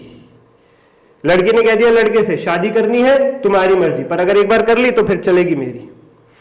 क्लॉज 33 और क्लॉज 41 है लिस्टिंग एग्रीमेंट के। वो ये कहते हैं कि अगर listed company interim financial reports बना रही है, कोई लिस्टेड कंपनी, तो प्रेजेंटेशन और डिस्क्लोजर क्लॉज 33 और क्लॉज 41 में जो लिखे हुए हैं वो लगेंगे, और रिकॉग्निशन और मेजरमेंट के प्रिंसिपल्स AS 25 वाले लगेंगे। इंटरिम फाइनेंशियल रिपोर्ट्स को बनाने के लिए जो टैक्स रेट है वो होता है weighted average rate use. Interim financial reports में भी प्रोविजन बनाए जाते हैं, मैटेरियलिटी का ध्यान रखा जाता है, एक्रूअल कॉन्सेप्ट को फॉलो किया जाता है, और इनकम एक्सपेंस को डेफर नहीं किया जा सकता। अगर एनुअल फाइनेंशियल स्टेटमेंट्स में आपने AS 20 के हिसाब से बेसिक EPS और डाइल्यूटेड EPS को शो किया है, तो AS 25 कहता है इंटरिम फाइनेंशियल स्टेटमेंट्स में भी फिर आपको AS 20 के हिसाब से ही बेसिक EPS और डाइल्यूटेड EPS को कैलकुलेट करके P&L के फेस पर शो करना पड़ेगा। इंटरिम फाइनेंशियल रिपोर्ट्स कौन से पीरियड के लिए बनानी पड़ती हैं? बैलेंस शीट अगर आप बना रहे हो तो as at last date of current interim period plus last date of preceding financial year, वो भी आपको साथ में प्रेजेंट करनी पड़ेगी। अगर आप करंट इंटरिम पीरियड का SPL यानी P&L बना रहे हो तो ईयर टू डेट और same period for previous financial year का भी SPL आपको साथ में शो करना पड़ेगा। इसी प्रकार से कैश फ्लो स्टेटमेंट। अगर आप करंट फाइनेंशियल ईयर में इंटरिम कैश फ्लो स्टेटमेंट बना रहे हो तो सेम पीरियड पिछले फाइनेंशियल ईयर की भी आपको साथ में प्रिपेयर करनी पड़ेगी, मजबूरी है, AS 25 कहता है, माननी पड़ेगी ये बात। और पहली बार आपने AS 25 के हिसाब से कोई प्रेजेंटेशन करी है तो फिर प्रीवियस ईयर का डाटा नहीं चाहिए, प्रीवियस ईयर का डाटा अवेलेबल ही नहीं होगा। AS 26 intangible asset. क्या होता है इंटेंजिबल एसेट? कोई भी identifiable non monetary asset without physical substance जिसे यूज, रेंट या एडमिन पर्पस के लिए रखा गया हो। इंटेंजिबल एसेट दो तरीके से आपके पास आ सकता है, या तो आपने उसे खरीदा हो या फिर सेल्फ कंस्ट्रक्ट किया हो, खुद बनाया हो। अगर खरीदा है तो उसकी कॉस्ट प्राइस कैलकुलेट होगी basic purchase price plus non refundable taxes plus directly attributable cost, और इस कॉस्ट प्राइस को इंटेंजिबल एसेट की लाइफ में डिवाइड कर देते हैं, इसी को अमोर्टाइज कहते हैं, अमोर्टाइजेशन।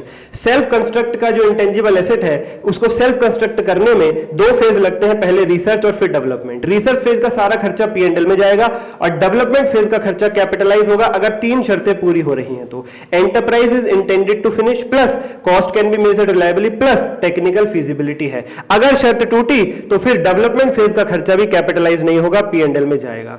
अगर किसी इंटेंजिबल एसेट पर सब्सिक्वेंट एक्सपेंडिचर हुआ है, बाद में कोई खर्चा किया है, उसकी एफिशिएंसी बढ़ गई है तो कैपिटलाइज, नहीं बढ़ी है तो P&L में ट्रांसफर। लाइफ कितनी होती है इंटेंजिबल एसेट की? क्वेश्चन ने दे रखी है तो ठीक, नहीं तो आप 10 साल अज्यूम करके चलेंगे। कोई भी इंटेंजिबल एसेट को बेचने पर प्रॉफिट या लॉस हुआ तुरंत P&L में, SPL में, स्टेटमेंट ऑफ प्रॉफिट लॉस में ट्रांसफर करके चलेंगे। अगर कोई इंटेंजिबल एसेट रिटायर कर दिया है तो उसे कैरिंग अमाउंट पे लिख करके चलेंगे और हर बैलेंस शीट डेट पर उसको चेक करते रहेंगे कि कहीं इसकी इंपेयरमेंट तो नहीं होगी, AS 28 तो नहीं लग जाएगा। Next AS 27 financial reporting of interest in joint venture. क्या होता है जॉइंट वेंचर? एक कॉन्ट्रैक्ट दो या दो से ज्यादा पार्टीज के बीच में जहां पे एक इकोनॉमिक एक्टिविटी करी जाती है, एग्रीमेंट भी होता है और सबका कॉमन और जॉइंट कंट्रोल होता है। सर कॉमन और जॉइंट कंट्रोल का क्या मतलब है? सबकी बराबर चलेगी, किसने कितना पैसा लगाया हुआ है, किसका प्रॉफिट शेयरिंग रेशो कम है ज्यादा, इस बात से मतलब नहीं है, वोट सबकी बराबर है, इसे कहते हैं जॉइंट वेंचर। ये जब पांचों शर्तें पूरी हो जाती है। Joint venture can be any form of business. Joint venture company भी बना सकते हो, कोई भी फॉर्म ऑफ बिजनेस में जॉइंट वेंचर को बनाया जा सकता है। AS 27 कब लगेगा? Books of venture on consolidation with joint venture. A और B दोनों ने मिलकर एक जॉइंट वेंचर बनाया C, तो जब A C का डाटा अपने A के डाटा के साथ मर्ज करेगा, जब B C का डाटा अपने B के डाटा के साथ मर्ज करेगा, कंसोलिडेट करेगा, तो उस कंसोलिडेशन को कौन सिखाता है? AS 27। सर हमें कंफ्यूजन हो गई, 21, 23, 27, 13 कब लगेंगे? सारी कंफ्यूजन दूर करता हूं। अगर आपने किसी कंपनी के 50% से ज्यादा शेयर खरीद रखे हैं तो वो कंपनी हुई आपकी सब्सिडरी कंपनी, फिर आप अपनी loan stand alone financial statements में लगाओगे AS 13 और कंसोलिडेटेड फाइनेंशियल स्टेटमेंट्स कंसोलिडेशन होगा AS 21 के हिसाब से। अगर आपने किसी कंपनी के 20% से लेकर 50% तक शेयर खरीद रखे हैं तो सामने वाली कंपनी कहलाएगी आपकी एसोसिएट, फिर आप अपनी स्टैंड अलोन फाइनेंशियल स्टेटमेंट्स में लगाओगे AS 13 और कंसोलिडेशन होगा अकाउंटिंग स्टैंडर्ड 23 के हिसाब से। अगर 20% से कम शेयर आपने किसी कंपनी के खरीदे हुए हैं तो ये जनरल इन्वेस्टमेंट है, आप अपनी स्टैंड अलोन फाइनेंशियल स्टेटमेंट में लगाओगे AS 13 और कंसोलिडेशन के लिए भी कोई अकाउंटिंग स्टैंडर्ड है ही नहीं। अगर जॉइंट कंट्रोल है, कॉन्ट्रैक्ट है, परसेंटेज किसने कितनी कैपिटल लगा रखी है, किसका कितना प्रॉफिट रेशियो है, उससे मतलब नहीं है, जॉइंट कंट्रोल सबकी बराबर चलेगी, तो यानी A और B ने मिलकर कॉन्ट्रैक्ट किया और जॉइंट कंट्रोल है C के ऊपर, यानी A और B ने मिलकर बना लिया C एक जॉइंट वेंचर, तो फिर A और B की अपनी अलग अलग फाइनेंशियल स्टेटमेंट्स में लगेगा AS 10 या AS 13, और जब A कंसोलिडेट करेगा C का डाटा अपने साथ और B कंसोलिडेट करेगा C का डाटा अपने साथ तो AS 27 लगेगा। Sir stand alone financial statements में AS 10 कब लगेगा? JCA जॉइंटली कंट्रोल्ड एसेट का केस होगा तब, और अगर जॉइंटली कंट्रोल्ड एंटरप्राइज का केस है तो लगेगा AS 13। जॉइंट वेंचर तीन प्रकार के हो सकते हैं, थ्योरी पार्ट है, रीड कर लेना, होमवर्क है आपका, बिल्कुल थ्योरी पार्ट है, प्रॉपर थ्योरी पार्ट है। Last but not the least accounting standard 29 क्या सिखाता है? रिकॉग्निशन, मेजरमेंट, डिस्क्लोजर, तीन चीजों का, प्रोविजन, कॉन्टिंजेंट लायबिलिटी और कॉन्टिंजेंट एसेट। क्या होता है प्रोविजन? एक एस्टिमेटेड लायबिलिटी, पैसा चुकाना तो पड़ेगा पर अमाउंट एग्जैक्टली नहीं पता, एस्टिमेट करते हैं। कब रिकॉर्ड करते हैं प्रोविजन को? जब तीन शर्तें पूरी हो जाती हैं, present obligation as a result of past event plus probable outflow future economic benefits plus reliable estimate. अगर तीनों में से एक भी शर्त टूटती है तो कॉन्टिंजेंट लायबिलिटी बन जाती है। यानी ये देखो कॉन्टिजेंट लायबिलिटी का क्या मतलब लिखा हुआ है, any condition of provision broken, तो बन गई कॉन्टिजेंट लायबिलिटी। फिर कॉन्टिजेंट लायबिलिटी को क्या करते हैं, बैलेंस शीट के फुटनोट में डिस्क्लोज करते हैं। और अगर चांसेस ऑफ आउटफ्लो रिमोट है तो डिस्क्लोज भी मत करो। रिमोट का मतलब 10% से कम, 10 से लेकर 50% चांसेस है तो पॉसिबल चांसेस, और 50% से ऊपर को कहते हैं प्रोबेबल चांसेस। उसके बाद कॉन्टिजेंट एसेट क्या होता है, एक पॉसिबल एसेट पास्ट इवेंट के ऊपर डिपेंड करता है कि उसका ऑकरेंस और नॉन ऑकरेंस वन और मोर फ्यूचर अनसर्टेन इवेंट में क्या रहेगा। क्या मतलब हुआ सर इसका, फॉर एग्जांपल आपने किसी कंपनी के ऊपर केस डाल दिया, अब ये फ्यूचर में होने वाले एक इवेंट पे डिपेंड करेगा कि अगर आप केस जीतते हो तो पैसा मिलेगा, अदरवाइज नहीं मिलेगा। तो ये एक ऐसा एसेट है जो फ्यूचर डिपेंडेंट है, जो फ्यूचर के इवेंट पर डिपेंडेंट है। अगर ऑकरेंस हुआ, केस जीते तो पैसा मिलेगा, अगर नॉन ऑकरेंस हुआ, केस नहीं जीते तो पैसा नहीं मिलेगा। ना ही इसको कहीं रिकॉर्ड करते हैं, ना ही फाइनेंशियल स्टेटमेंट्स में डिस्क्लोज करते हैं, केवल रिपोर्टिंग, केवल अप्रूविंग अथॉरिटी की रिपोर्ट में डिस्क्लोज करना होता है। प्रोविजन को मेजर करते चलते हैं हर बैलेंस शीट डेट पर, अपनी बेस्ट एस्टिमेट पर, और अगर लगता है कि अब आउटफ्लो प्रोबेबल नहीं है तो क्या करोगे, प्रोविजन को रिवर्स कर दोगे। Note number 1, AS 29 is not applicable on provision for depreciation, provision for doubtful debt पे AS 29 नहीं लगता। Provision can be used only for the purpose for which it is created, provision को केवल उसी purpose के लिए यूज कर सकते हैं जिस पर्पस के लिए उसे बनाया गया है। इसके बाद जो आपकी कॉन्टिजेंट लायबिलिटी है उसका हर बैलेंस शीट डेट पर रिव्यू करोगे, और अगर लग रहा है कि चांसेस प्रोबेबल हो गए हैं, अब कॉन्टिजेंट लायबिलिटी के चांसेस 50% से ज्यादा हैं कि अब पे करना पड़ेगा, तो फिर भाई उसे प्रोविजन की कैटेगरी में ले जाओ। कॉन्टिजेंट एसेट को हर बैलेंस शीट डेट पर रिव्यू करो, और अगर आपको लग रहा है कि वर्चुअल सर्टेनिटी आ गई है तो फिर उस समय आप उस कॉन्टिजेंट एसेट को रिकॉर्ड कर दो और उससे रिलेटेड इनकम को भी। अनरस कॉन्ट्रैक्ट्स होते हैं लॉस मेकिंग कॉन्ट्रैक्ट, उन्हें रिकॉर्ड किया जाता है at lower of cost of fulfilling the contract और एक्सपेक्टेड लॉस। रीस्ट्रक्चरिंग के केस में भी प्रोविजन बनाया जाता है, और अगर सेल ऑफ ऑपरेशन है तो प्रोविजन उस दिन बनाएंगे जिस दिन बाइंडिंग सेल एग्रीमेंट में एंट्री की गई है। AS 29 भी हो गया समाप्त। AS 21 से लेकर 29 सारे के सारे खत्म। चैनल को सब्सक्राइब कर लो, क्योंकि मैं चाहूंगा जो अगली वीडियो आने वाली है AS 15, 20 और 28 के ऊपर, वो सबसे पहले आप तक पहुंचे। और कमेंट करके जरूर बताओ अगर आपको चाहिए अगले आपके मॉड्यूल के क्वेश्चंस, एक्सपेक्टेड अकाउंटिंग स्टैंडर्ड के क्वेश्चन, उस प्रकार की सीरीज भी हम लेकर के आएंगे। अभी एग्जाम तक काफी दिन बाकी है। आज के लिए इतना ही। Thank you everyone, bye bye, take care. आखिरी accounting standard AS 28 impairment of assets. AS 28 का ऑब्जेक्टिव है कि PPE should not be shown in books at a value above its recoverable amount, से ज्यादा वैल्यू पर पीपीई बुक्स में नहीं आनी चाहिए। यहां पर आपको कुछ शब्दों का मीनिंग जानना जरूरी है, जैसे कि कैरिंग अमाउंट। कैरिंग अमाउंट का मतलब होता है कॉस्ट माइनस एक्यूमुलेटेड डेप्रिसिएशन, या फिर minus accumulated impairment losses if any. Revaluation are also adjusted. Recoverable amount का क्या मतलब होता है, maximum benefit the PPE can provide to the entity. PPE से एंटिटी को मैक्सिमम जो बेनिफिट मिल सकते हैं उसे रिकवरेबल अमाउंट कहते हैं। It is calculated at higher of NSP और value in use. Net selling price और वैल्यू इन यूज दोनों का जो भी हायर होगा उसे बोलेंगे रिकवरेबल अमाउंट। अब सर ये एनएसपी और वैल्यू इन यूज कैसे आती है? एनएसपी का फॉर्मूला है estimated sale price minus estimated selling expense minus cost of disposal. Value in use का फॉर्मूला है फ्यूचर कैश फ्लो जो एसेट से आने वाले हैं उसकी प्रेजेंट वैल्यू। इंपेयरमेंट और इंपेयरमेंट लॉस क्या है? Reducing the carrying amount of a PPE to its recoverable amount is called impairment. Carrying amount को घटा करके रिकवरेबल अमाउंट पर लाना इंपेयरमेंट कहलाता है, और जितनी वैल्यू घट जाती है वो इंपेयरमेंट लॉस है। AS 28 कहां एप्लीकेबल है रीड कर लेना, उसका स्कोप रीड कर लेना। और indicators of impairment, external indicator, internal indicator और बेस्ड ऑन एंटरप्राइज जजमेंट, 3 प्रकार के इंडिकेटर्स हो सकते हैं इंपेयरमेंट के लिए। हमें कैसे पता लगेगा कि इंपेयरमेंट करनी है किसी पीपीई की या नहीं? सबसे पहले देख लो, अगर उन तीनों में से कोई भी इंडिकेटर मौजूद है तो भाई कैरिंग अमाउंट देखो कितना है पीपीई का, फिर रिकवरेबल अमाउंट निकालो। कैरिंग अमाउंट का फॉर्मूला बता दिया cost minus accumulated expense minus impairment losses if any. RA का फॉर्मूला बता दिया हायर ऑफ एनएसपी और वैल्यू इन यूज। एनएसपी और वैल्यू इन यूज का भी फॉर्मूला बता दिया मैंने आपको। उसके बाद क्या करना है, सीए और आरए को कंपेयर करो। अगर carrying amount greater than RA है तो रिड्यूस कर दो आरए को कैरिंग अमाउंट में से और रिकॉग्नाइज कर दो इंपेयरमेंट लॉस। लेकिन अगर उल्टा केस है, कैरिंग अमाउंट कम है रिकवरेबल अमाउंट ज्यादा है, तो ये 28 इग्नोर करो, अभी इंपेयरमेंट नहीं होगा। इंपेयरमेंट लॉस को तुरंत, अगर इंपेयरमेंट हुआ और इंपेयरमेंट में लॉस हुआ तो तुरंत एसपीएल में ट्रांसफर कर देते हैं। अगर रिवैल्यूएशन रिजर्व अवेलेबल है तो पहले रिवैल्यूएशन रिजर्व का बैलेंस एग्जॉस्ट होगा, यूज होगा, फिर पी&एल में ट्रांसफर किया जाएगा। Depreciation for the coming years on the asset are recalculated on the basis of new carrying amount. अगर इंपेयरमेंट हुआ है और कैरिंग अमाउंट को घटा के रिकवरेबल अमाउंट पे लाए हैं तो डेप्रिसिएशन आने वाले सालों पे फिर से निकलेगा रिकैलकुलेटेड नए कैरिंग अमाउंट के ऊपर। इंपेयरमेंट लॉस की general entry, impairment loss to provision for impairment, और फिर उसे राइट ऑफ करने के लिए जैसा कि मैंने बताया पहले रिवैल्यूएशन रिजर्व, फिर उसके बाद P&L अकाउंट को यूज करके चलेंगे। कैश जनरेटिंग यूनिट एक स्मॉलेस्ट हिस्सा होती है, एक smallest identifiable group of asset होता है that generate cash flow from continuing use that are largely independent of the cash flows from other asset और group of asset.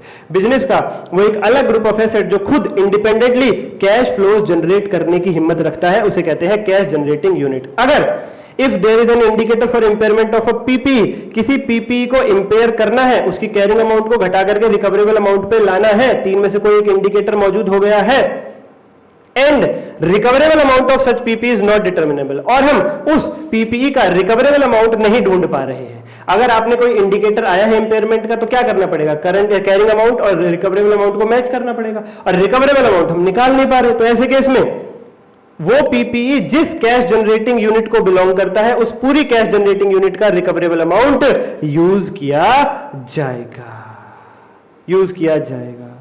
Recoverable amount and carrying amount of a CGU, पूरे CGU का carrying amount कैसे आएगा, CGU के cash generating unit के group of asset के सभी assets का कैरिंग अमाउंट का टोटल कर लो, लायबिलिटी को भी कंसीडर करके चलेंगे। और रिकवरेबल अमाउंट कैसे आएगा, पूरे के पूरे ग्रुप ऑफ एसेट, पूरे के पूरे सीजीयू, पूरे के पूरे कैश जनरेटिंग यूनिट का, determined after consideration of asset that are not part of CGU liabilities that have already been recognized in the financial statements. In such cases carrying amount of CGU is increased by the carrying amount of those assets and decreased by carrying amount of those liabilities. वही सारे PP के recoverable amount का total कर लो, और अगर कोई liabilities है तो उनको भी कंसीडर करो, उसको भी कर दो माइनस। बात करते हैं गुडविल की। गुडविल को कभी भी इंडिविजुअली इंपेयर नहीं किया जा सकता, goodwill can never be impaired individually. Therefore, if there is an indicator of impairment of goodwill, अगर गुडविल को इंपेयर करना पड़ रहा है, कोई इंडिकेटर आ गया है, तो हम कैरिंग अमाउंट और रिकवरेबल अमाउंट गुडविल का यूज ना करके वो गुडविल जिस सीजीयू, जिस ग्रुप ऑफ एसेट, जिस कैश जनरेटिंग यूनिट से संबंधित है, उस पूरे के पूरे सीजीयू का सी और आरए कंपेयर करके चलेंगे। If goodwill can be allocated on reasonable basis, bottom up test लगाएंगे, और गुडविल को रीजनेबल बेसिस पर एलोकेट नहीं कर सकते तो बोथ बॉटम अप और टॉप डाउन टेस्ट लगाएंगे। रीजनेबल बेसिस कौन से हैं, रेशियो जो क्वेश्चन ने दे रखा हो, fair value, carrying amount into useful life, या फिर कैरिंग अमाउंट। और बिल्कुल इसी प्रकार से सेम टू सेम है आपका कॉर्पोरेट एसेट, कॉर्पोरेट एसेट। तो बच्चा पार्टी यहां पे समाप्त हो गया है हमारा अकाउंटिंग स्टैंडर्ड नंबर 15, 20 और 28 का पूरा कॉन्सेप्चुअल रिवीजन। अगर आप चाहेंगे तो मैं सारे अकाउंटिंग स्टैंडर्ड्स आज समाप्त करा दिए हैं, लीस्ट पॉसिबल टाइम में करा दिया। अगर आप देखेंगे तो लगभग 1 घंटे के अंदर हमारे सारे के सारे अकाउंटिंग स्टैंडर्ड समाप्त हो गए, सारे। एक अकाउंटिंग स्टैंडर्ड का एक सिंगल कॉन्सेप्ट नहीं छोड़ा है मैंने, इतनी डिटेल में रिवीजन करी है बच्चा पार्टी। और कितने समय में करी है, मात्र 1 घंटे में, 1 घंटे 5, 1 घंटे 7 मिनट में सारा का सारा रिवाइज कर लेना। अगर आप चाहेंगे क्वेश्चन बताएं तो कमेंट जरूर करो, इसके क्वेश्चंस भी करवा देंगे। जो मॉड्यूल 3 है, internal reconstruction, branch amalgamation, cash flow preparation, financial statement, buyback वगैरह वगैरह, उसके भी कुछ एक सिलेक्टेड क्वेश्चंस मैं आपको करा दूंगा 60 मिनट्स के अंदर अंदर, वहां से भी आपके मैं 60 मार्क्स कवर अप करवाने की कोशिश करूंगा, अगर आप लोग कहते हैं तभी। सब्सक्राइब करो, बेल आइकन दबाओ, मैं चाहूंगा अगली वीडियो सबसे पहले आप तक पहुंचे। आज के लिए इतना ही, थैंक यू प्यारे बच्चों, लव यू ऑल।